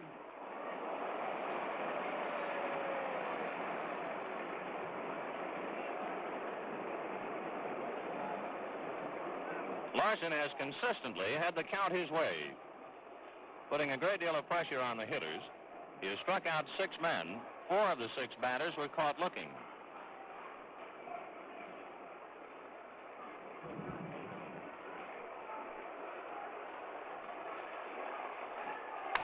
A one bouncer scooped out by McDougal, who makes his play.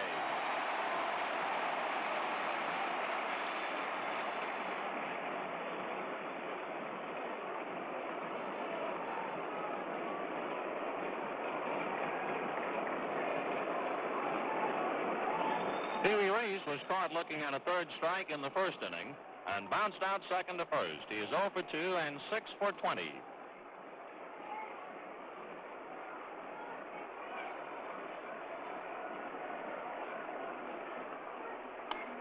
High foul back of the plate. Yogi has no play.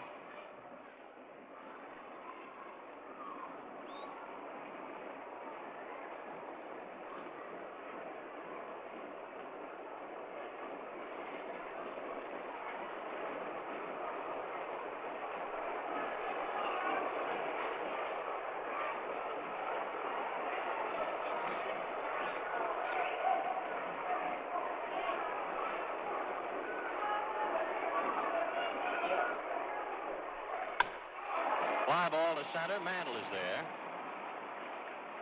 2 out.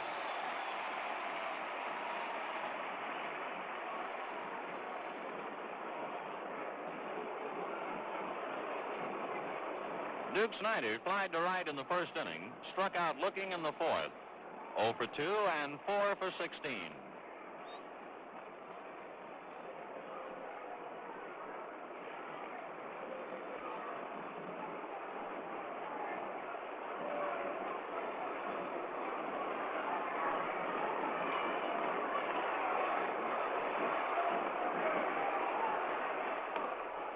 Ball one. 2 out, bases empty in the 7th inning. The Yankees 2, the Dodgers nothing.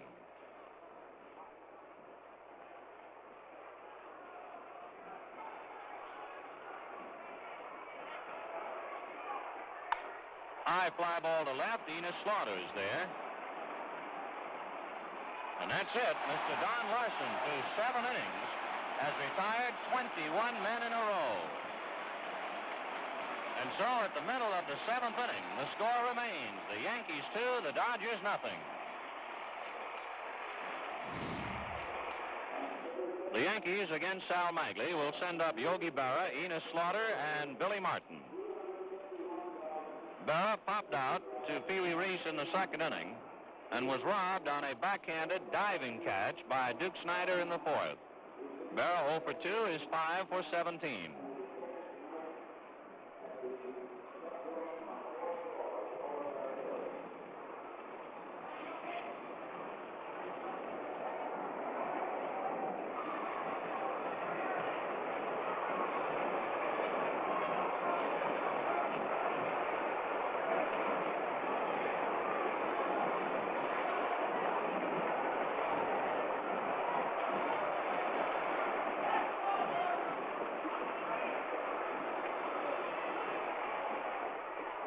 Ball one, Maglie changeup. The paid attendance today, 64,519.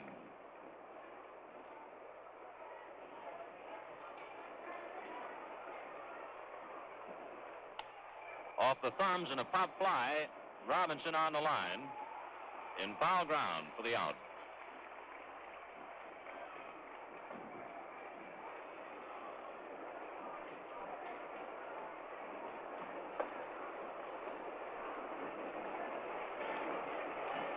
Enos Slaughter, flied to left and walked, is 7 for 16 in the series. Last series Enos played in was 10 years ago, 1946. Fouls it away, 0-1. 46 was a great year for Enos Slaughter. He led the National League in runs batted in with 130. Find that fact and so many others in the Encyclopedia of Baseball.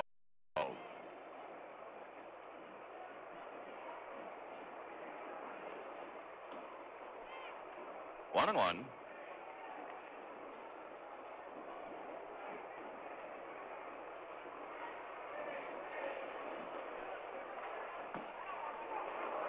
Ball 2.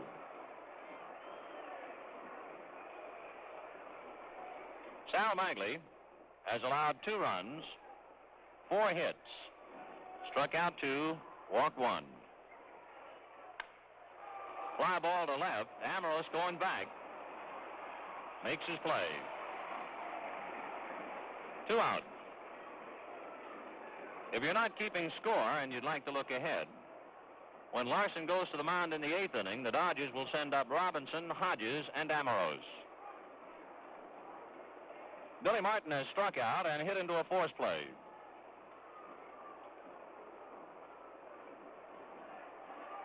He is 4 for 17. Ball 1.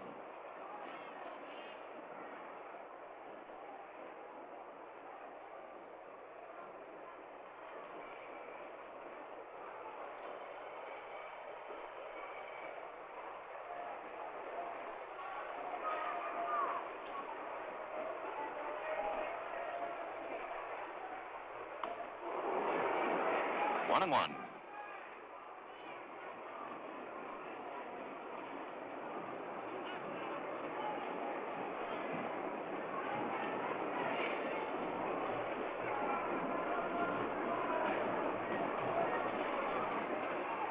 Hot one to the hole and through. A base hit to left.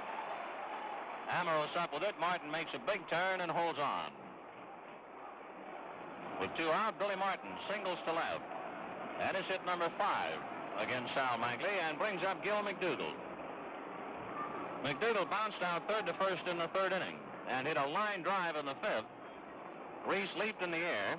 The ball deflected off his glove, and then Pee Wee caught it again and threw to Hodges for the double play. McDougall 0 for 2 and 2 for 13.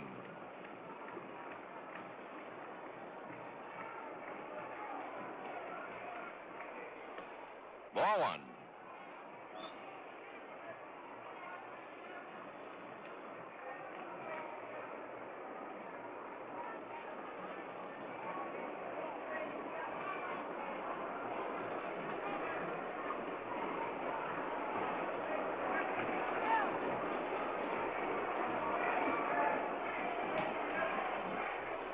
Changeup missed.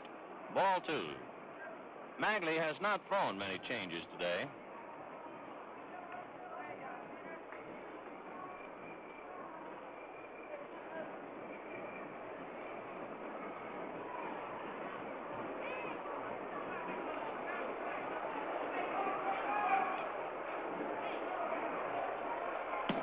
Ball 3.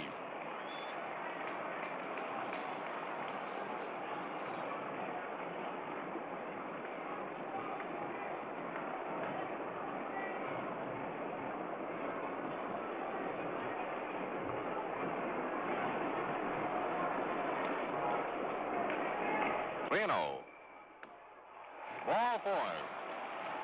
McDougall walks. Billy Martin advances to second base with 2 out. And Andy Carey comes to the plate. That is the 2nd walk given up by Sal Maglie. Andy Carey fouled out DeRoy Campanella in the third inning and singled to center and eventually scored in the sixth. He is 1 for 2 and 3 for 11.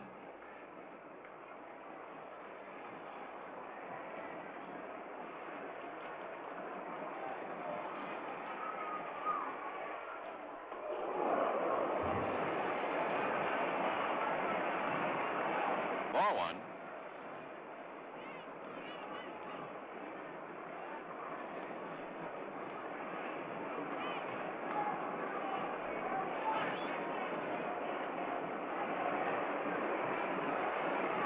In the Dodger bullpen, Don Besson heating up.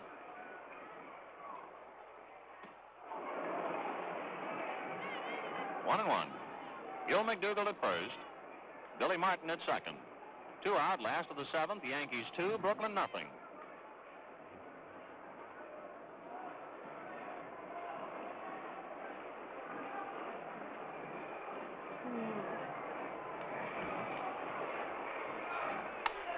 Fouled away, 1 and 2.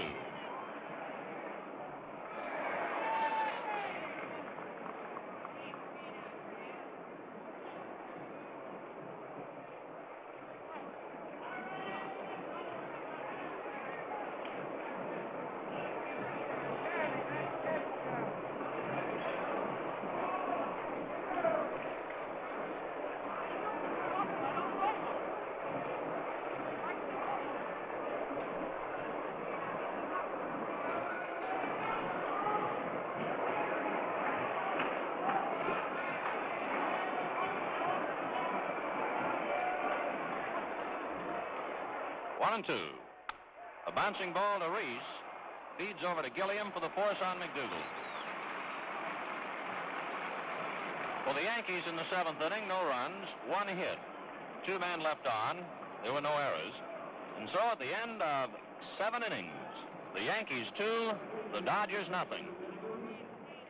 Thursday, travel back to the early days of baseball. Learn the surprising story of how the game was born and how it became our national pastime. Baseball, directed by award-winning documentarian Ken Burns. Thursday at 8 Eastern on MLB Network. Solar lighting is the fast and affordable way to add outdoor light. But if the light's solar energy panel is blocked from the sun, the lights won't turn on. Now there's Bionic Floodlight Pro from Bell & Howell, the amazing solar-powered floodlight that separates the solar energy panel from the light fixture. So you can position the panel in the sun here and place the light there. So now you can have bright light right where you need it. No batteries or electricity required. Simply hang the Bionic Floodlight Pro where you need light and place the separate solar panel anywhere under the sun, and you're done. As the panel soaks up the sun's energy, it is transferred through a hard wire connection to the light for maximum power and illumination. Now, you can have a solar-powered light for places where sunlight doesn't reach, inside or out. Bionic Floodlight Pro has 4 adjustable light panels that generate 2,000 lumens to direct light where you need it. The instant motion is detected, the light triggers nearly 200 high-intensity LEDs covering a span of over 1,000 square feet, and the light stays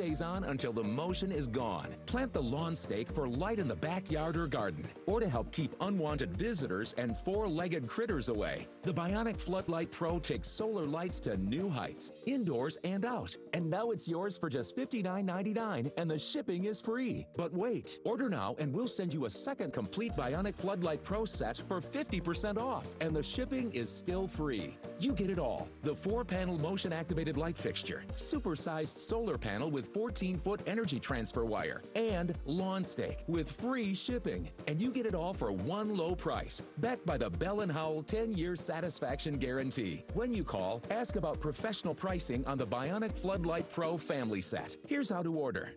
Call 1-800-579-4719 or go to floodlightpro.com. So call 1-800-579-4719. That's 1-800-579-4719 or order online at floodlightpro.com.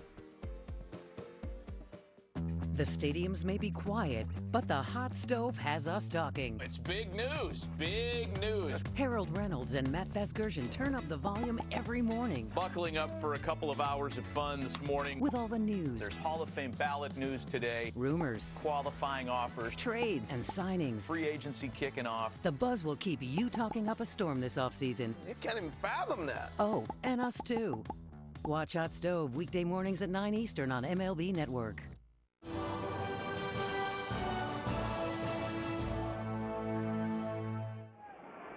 All eyes here at Yankee Stadium are on Don Larsen as he goes to work in the 8th inning.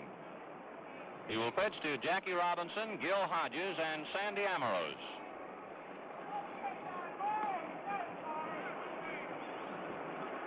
Two Dodgers came very close to getting base hits thus far. Robinson in the 2nd inning lashed a line drive that was deflected off Andy Carey's glove over to Gil McDougald, and Gil threw Jackie out. Gil Hodges in the 5th inning hit a line drive into left center that was backhanded by Mickey Mantle. And here we are in the 8th. Robinson is 5 for 16.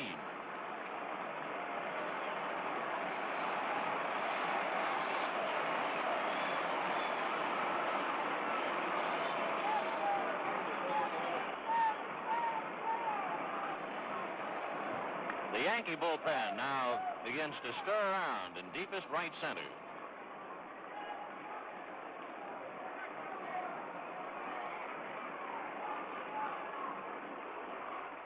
Strike one.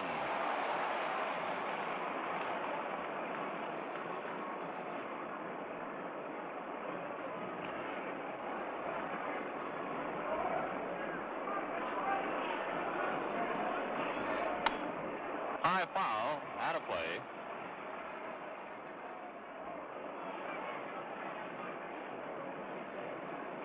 Larsen consistently has been able to get ahead of the hitters. Once again, he has to count his way 0-2 to Robinson.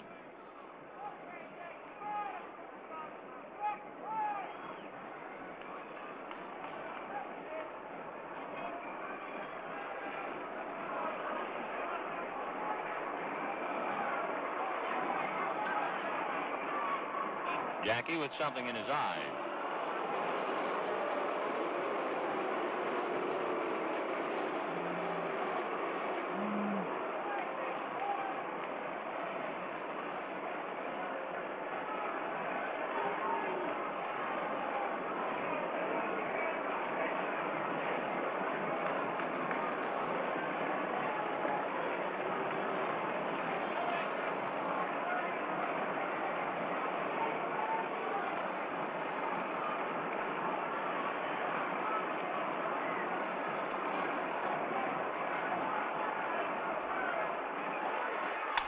A bouncer grabbed by Larsen. Makes his play. 1 out.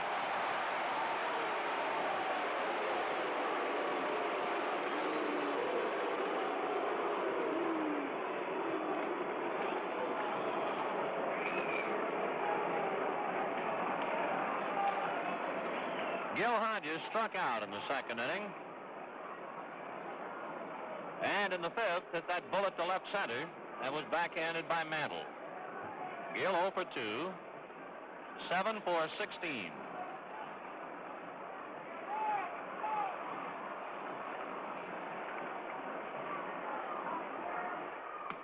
Strike one. Again, Larsen getting that strike.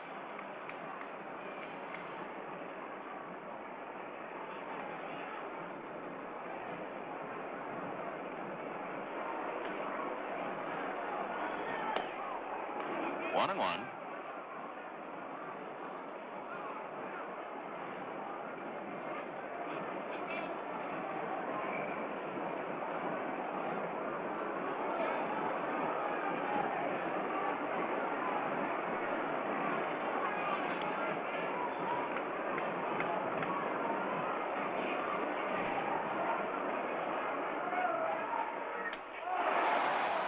That fastball was really jumping.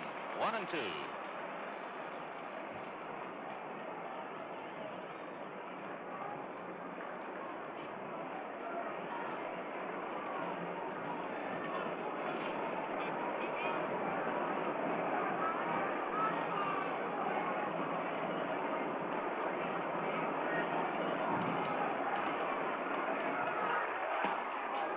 Two balls, 2 strikes.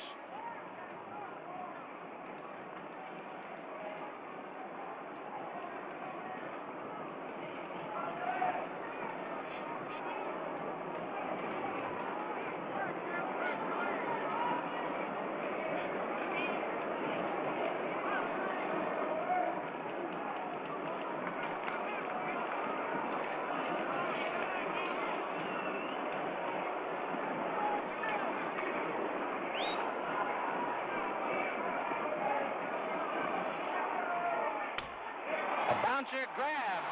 Slapped by Carey. He doesn't have to throw. Carey had dubbed the ball out, I believe. He caught it on a line and did not have to throw to first. So Hodges robbed. 2 down in the 8th inning as Andy Carey grabs that one right off his left ankle. The throw not necessary. Amoros has popped out and bounced out second to first. Sandy is 1 for 12. Strike 1, and there it is again, that first strike.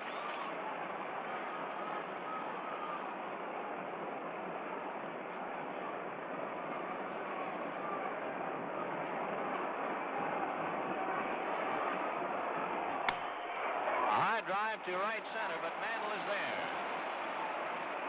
Thus far, we've seen the greatest pitching performance I've ever seen. For Don Larsen has retired 24 consecutive batters. For the Dodgers, no runs, no hits, no errors, nobody left on base. And at the middle of the 8th inning, the score, the Yankees 2, Brooklyn nothing. Each offseason brings change, and MLB Tonight has the lowdown on every team's outlook. They're ready to win. Their fan base is hungry. Get in on the talks, the rumors, and all the dirt that gets deals done. MLB Tonight, weeknights at 6 Eastern. Need arch support, but orthotics make your shoes too tight?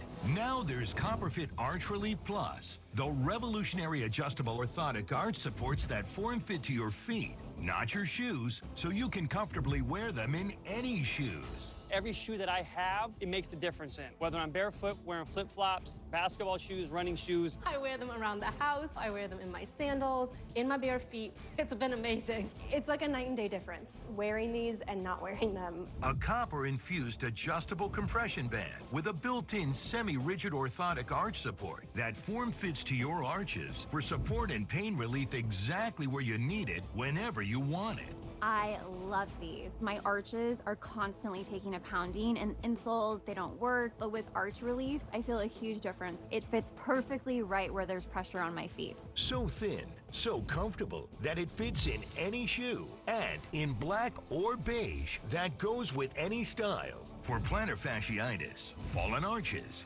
flat feet, Arch Relief stays with you whenever you need it. And where shoe orthotics stop, Arch Relief keeps working to support and relieve foot pain, even barefoot. It's arch support without the shoe. You don't need the shoe. Doesn't matter what you're wearing. This fits your foot fits your shoes. That's it. The revolutionary Copperfit Arch Relief Plus, the fast, easy way to get foot relief, guaranteed or your money back. Order now at archreliefplus.com in your choice of black or beige for only $19.99, or call 1-800-340-2103. Order right now and your shipping is free. This literally changes everything. If you're always on your feet, this is what you need. Arch support that's always with your arches. Brilliant. Arch support where you need it, on your feet. The original Arch Relief Plus, only from Copperfit.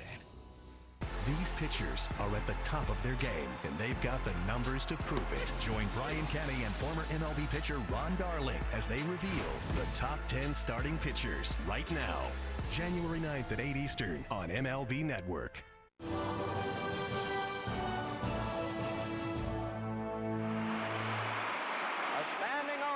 For Don Larsen.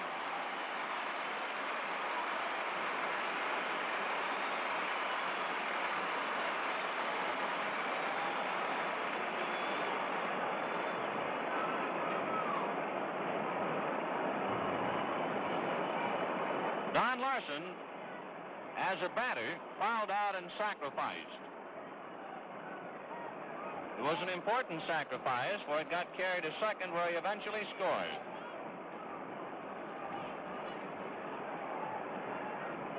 Don was born in Michigan City, Indiana in 1929 and lives now in San Diego, California. So I imagine there are 2 cities in the United States just about coming to a standstill. Last of the 8th, 2-0 Yankees.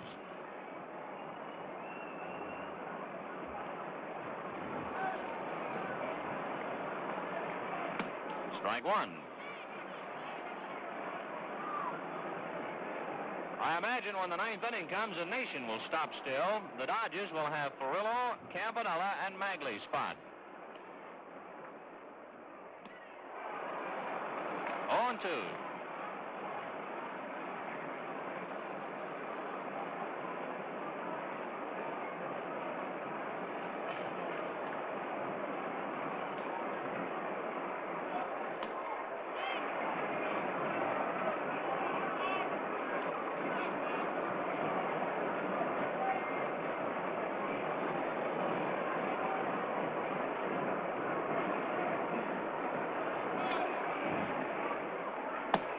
Down he goes.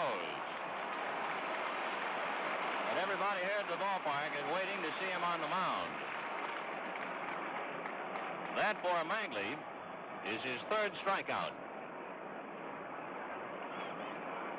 Hank Bauer has popped to short, bounced out third to first, and single to left. His single to left in the sixth drove in the second Yankee run.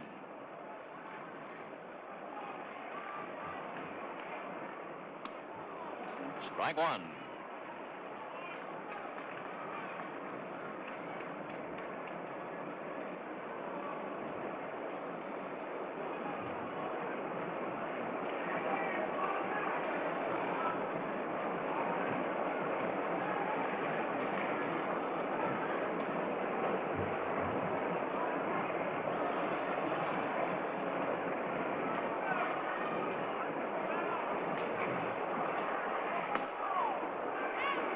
One ball, one strike.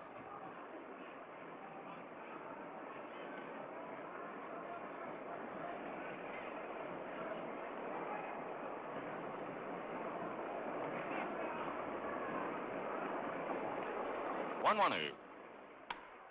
High drive down the left field line, beginning to hook. Go foul upstairs.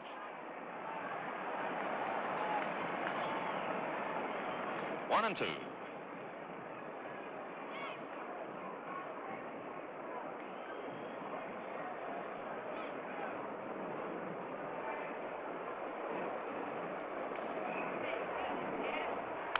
Fouled away.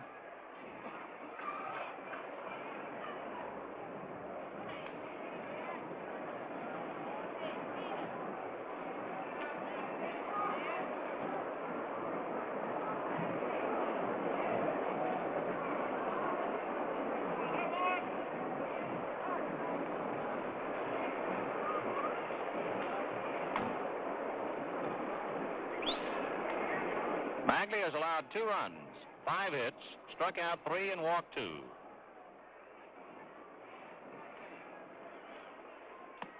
Foul tipped and held. Bauer strikes out. 4 strikeouts for Maglie. 2 down, last of the 8th. Here's Joe Collins. Bounced out third to first, struck out looking, and single to center. 1 for 3 today, and 3 for 15 in the series.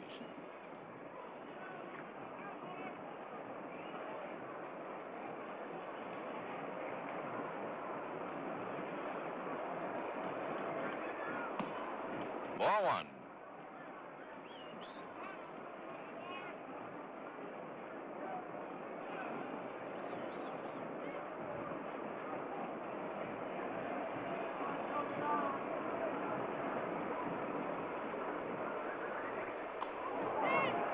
Ball 2.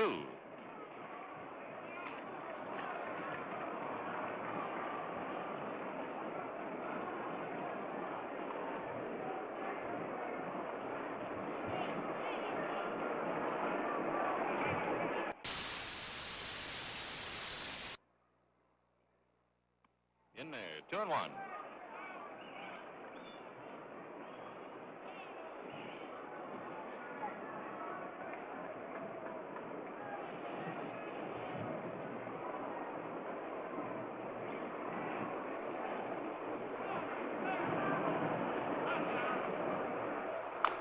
Fouled away. 2-2.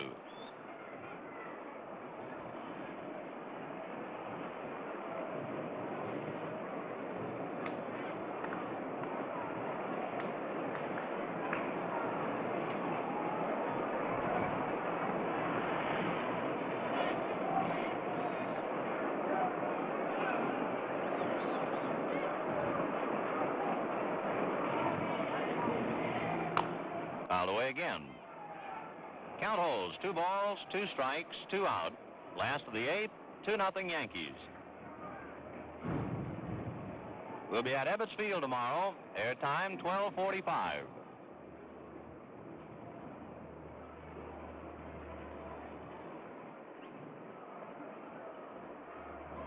Two and two. Down he goes, and Maglie strikes out the side in the 8th inning. He now has 5 strikeouts. So at the end of the 8th inning, the score, the Yankees 2, the Dodgers nothing.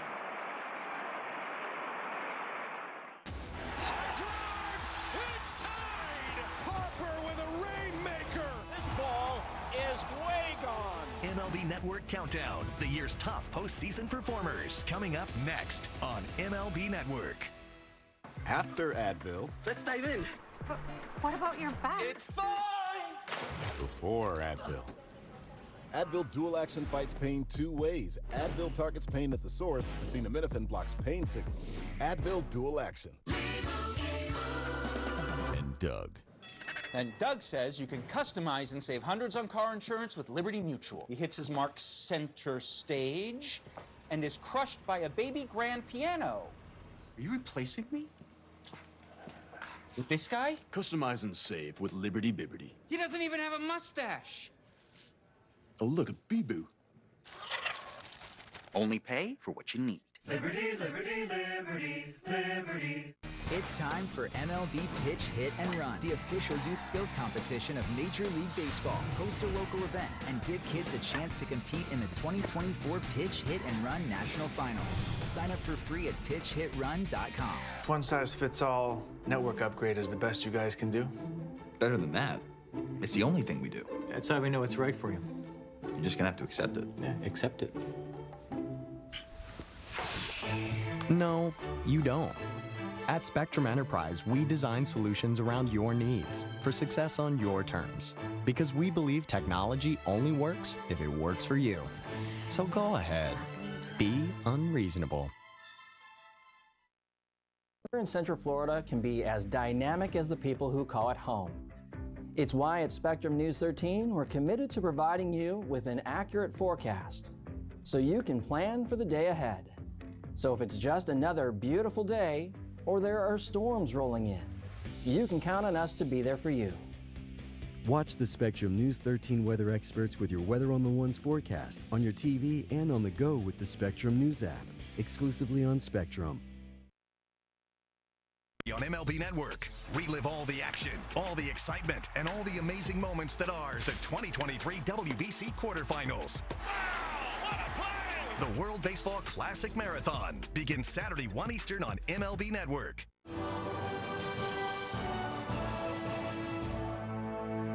All right, so the 60,000 plus at Yankee Stadium are sensing that they may be sitting in on history here. They give you a very appreciative ovation, and you're at bat in the 8th. I walked up there were some paper flying around down, made me more nervous, I didn't expect that. And I didn't do a very good job at the bat, but that wasn't my concern at that time. Now, at this point, at this point, you're looking ahead to taking that ball in the 9th. Oh, yes. Couldn't wait. What was it like in the dugout? Did they give you the silent treatment? What was going on in the dugout? They gave him the silent treatment. After the 7th inning, Mickey came in from center fielder, and I was just lounging around. I caught him. I bumped him, and I said, Mickey, look at the scoreboard. Wouldn't there be something? 2 more innings to go. And when I said that, the whole dugout got like a morgue. I sat at one end, and the rest of the guys sat there. It was like, if I'd have been on a teeter-totter, I'd have been, whoop, in the air. It was very uncomfortable. The only time I was happy when I was back on the mound. Nobody would say anything to me. They wouldn't talk to you at all? Nothing. No, we didn't say a word. So that was the superstition? I guess it was. And even among yourselves, not to him. Like you wouldn't say to Mickey or to Gil McDougall, hey, look what's going on here. No, we didn't mention anything. Well, I said to Mickey, I don't believe in jinxes. If it's going to happen, it's going to happen. That's the way I feel. I caught a few of them going into late innings, then never happened. So here was Sal Maglie, by the way, finishing up a great effort of his own. He struck out the side in the bottom of the 8th. Right. So he did a great job. He was tough. Scores 2-0. 2-0. Now, here we go to the ninth, and there's a couple of concerns. Like we said before, this is a World Series game. This is a very good team. They've got Furillo, Campanella, and a pinch hitter coming up. One guy gets on base, the tying runs at the plate, so you got the game and the perfect game to think about. How does that affect how you call the inning? No, we went right along where we called what I thought was going best for him, and we used it. I think a catcher's a manager on the field all the time. I don't care what club you're on. He knows what kind of stuff you got, if you got good control or bad, or the fastball's moving, or get the pitches over the plate where he'd like to have them. And I would have never done it if I didn't have such good control that day with Yogi. All right, so now you walk to the mound in the ninth. I think as Vin Scully put it, he said, Yankee Stadium is shivering in its concrete foundations. Me too. You're pretty nervous at that point. My legs were shaking. There's one I didn't faint. Okay, so you know you got Furillo and then Campanella. You don't know who the pinch hitter's going to be. What are you thinking about? You faced Furillo, obviously, twice. What are you thinking about going after him in the ninth? Just do what I've been doing. Try to throw the ball where Yogi wanted it. Because we had success, you know, why mess it up now? I certainly didn't want to. And everything worked out pretty good so far. What was the book on Campanella? How did you pitch to Campanella? Well, we threw breaking balls, fastballs, whatever was working good. He mixed his pitches up good. I called him, and he got him over. That was the main thing. I think it surprised them too, him having that kind of control that day. He did. Anything I called, he got over, and then in the right spots. The pinch hitter turns out to be Dale Mitchell. He's a guy who's a .312 career hitter. He's toward the end of his career at this point. He's a .312 career hitter, though, and he never strikes out. He struck out 119 times in almost 4,000 career at-bats. He never strikes out. So he settles into the batter's box. There he is. You're one out from winning the game. You also have to know at this point, you're one out from a place in baseball history that will never fade. Oh, it's the one where I didn't faint. I had a little break there. I think I went to turn to center field, or took my hat off, and I said, "Oh man upstairs, please get me through one more." You must have known that Don was nervous, but you didn't go to the mound when Mitchell came to the plate. No, I didn't. I never talked to him the whole game. Really? He never went to the mound once? No. No. He always sat on the other side. I always sat by the... It was getting lonesome. And never lonelier than in that ninth inning. You're standing on that bump, 64,000 people watching, millions more watching, the eyes of baseball history on you. You're all alone. Well, it seemed like when Babe called strike three, it seemed like the world left my shoulders. You know, I could finally take a deep breath and, oh boy, it's over, finally. Well, you know, look how long we've been playing this game. There's never been a no-hitter in the World Series, and he pitches a perfect one. So how good could it be? A lot of people ask me, well, what is one of your biggest thrills? The no-hitter. Here we are 52-plus years later, still talking about it. So now, all of you folks settle in while Don Larsen and Yogi Berra take a look at the ninth inning as called by Vin Scully. Announcers worked solo then, so Mel Allen did the first half of the game, and Vinny is doing the second half of the game. Scully's just a young guy himself, 28, 29 years old. Here he is calling this momentous moment. Ninth inning, Furillo, Campanella, and Dale Mitchell. 3 outs from perfection for Don Larsen. Here it is. Well, all right, let's all take a deep breath as we go to the most dramatic ninth inning in the history of baseball. The Dodgers will send up Carl Furillo, Roy Campanella, and then we'll see about Maglie's spot.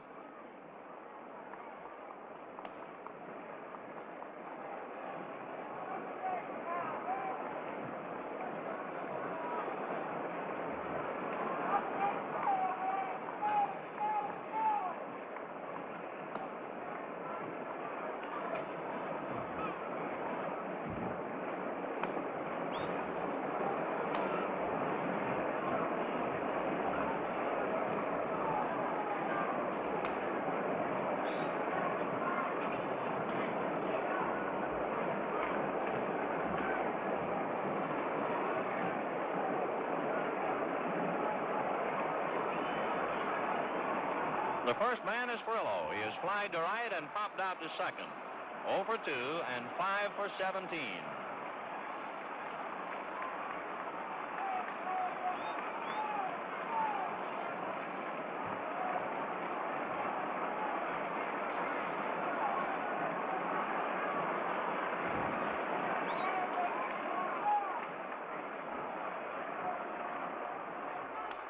Foul back. And the crowd here at Yankee Stadium, 64,517, will be roaring on every pitch.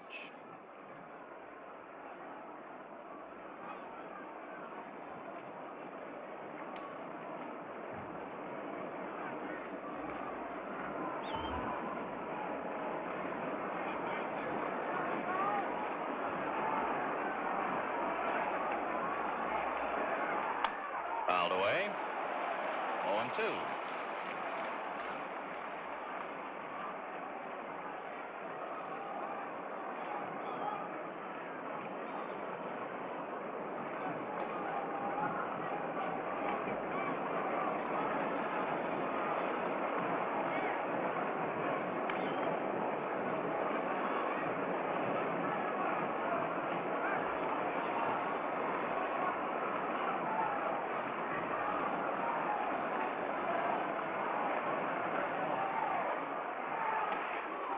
Ball one.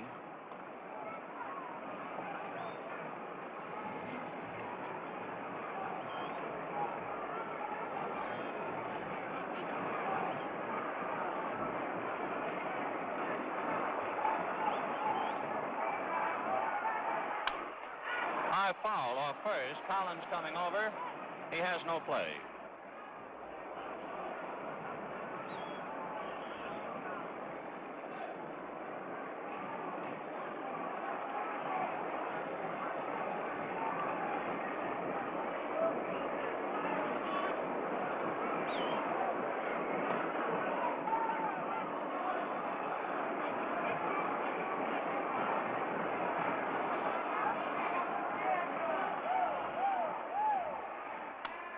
Another foul, twisting down the right field line, carrying back into the crowd. 1 ball and 2 strikes to Carl Furillo.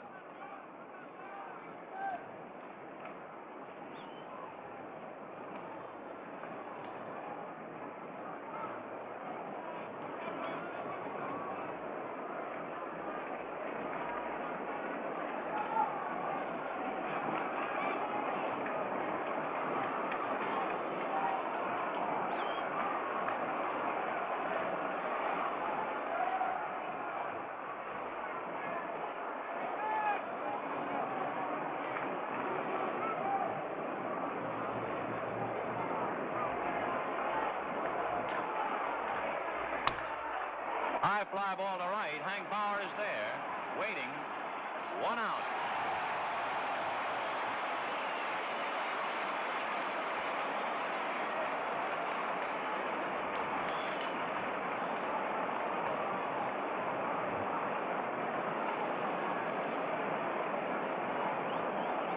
Roy Campanella struck out looking and popped out to Billy Martin.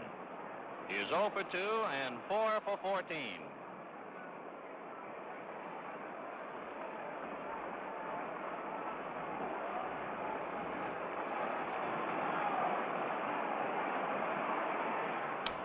Line down the line, foul. Hitting the facade and coming back downstairs. 0-1.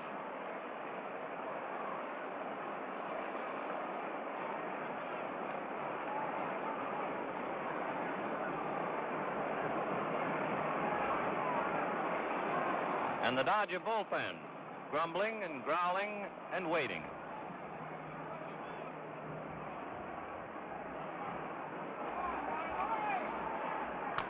Bouncer down towards Billy Martin. 2 out.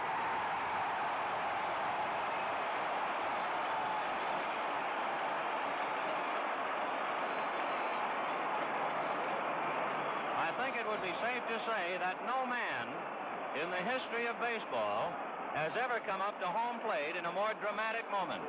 That man is pinch hitter Dale Mitchell.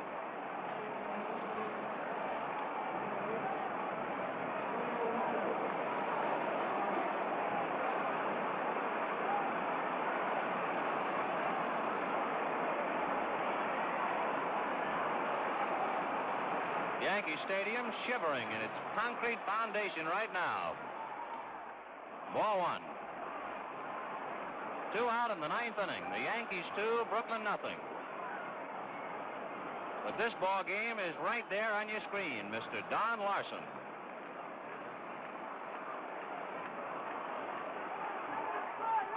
Strike one.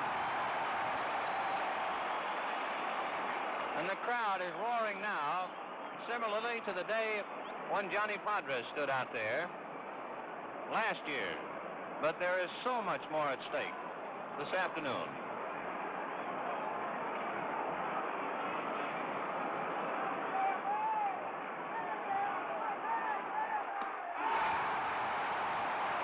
And now there is 1 strike left.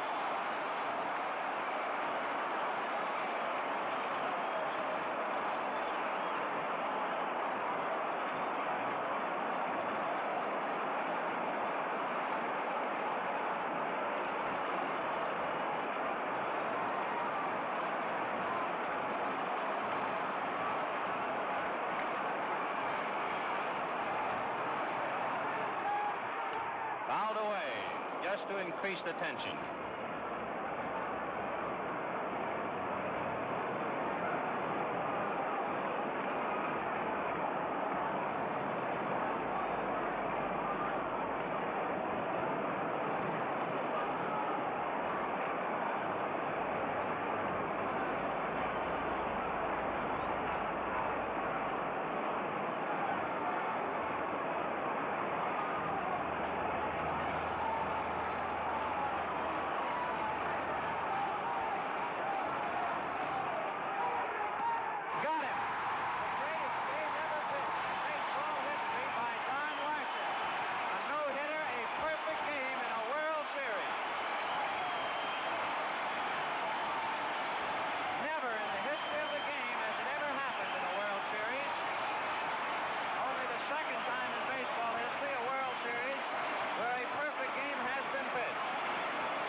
So hats off to Don Larsen.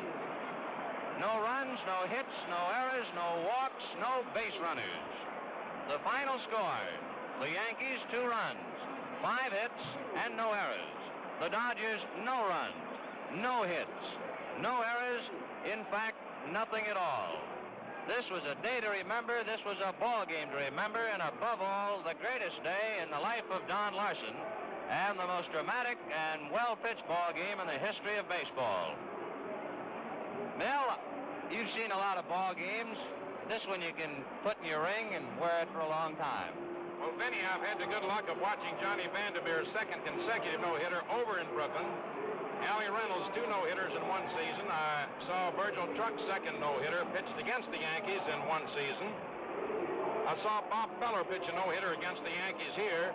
Vinny, I don't think you or I will ever see such a thing again. No, I guess we can both say that we can go now.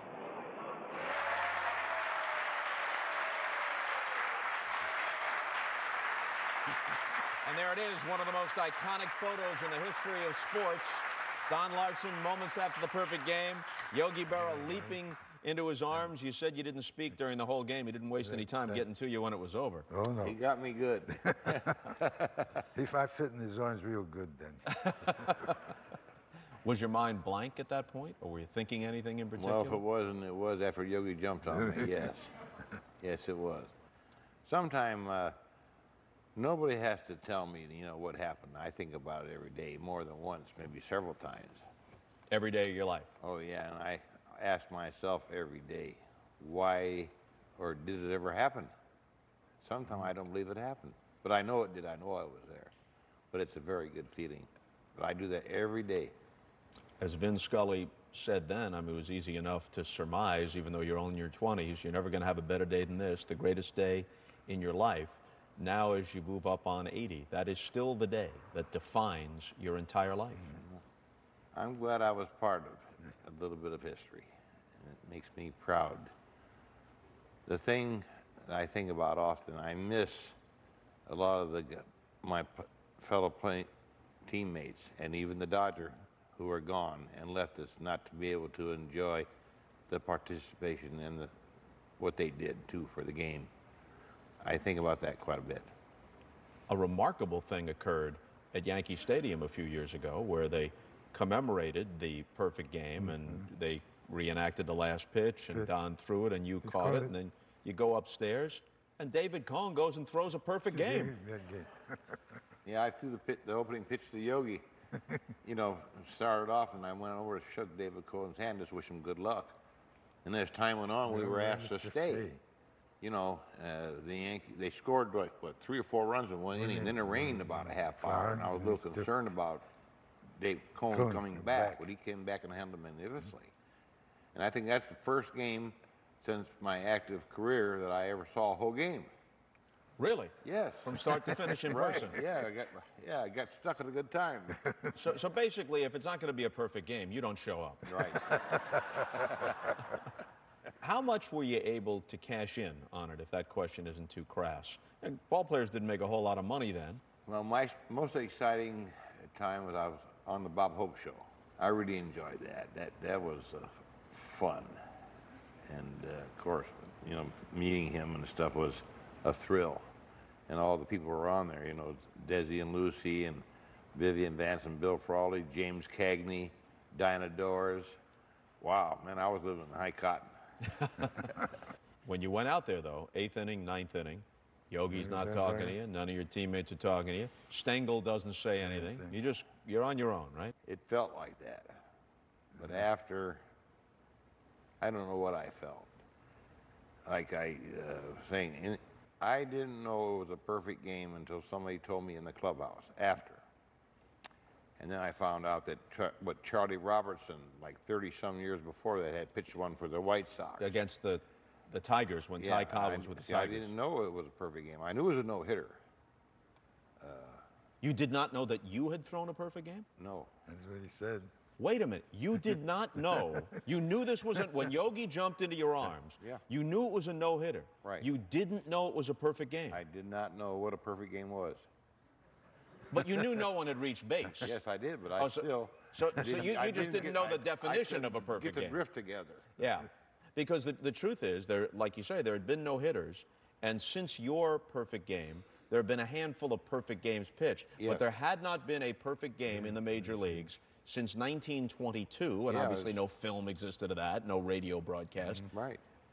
So you were just thinking this was an extra good no-hitter. Yeah, I did. The term perfect game didn't pop into your head. No, it did not. And then, of course, everything, you know, the headlines and stuff were like that. But then it dawned on me then, you know, after the series was over, what happened. Last thing. So you say you think about it several times every day of your life. Yeah. But today, you saw the whole game. Right.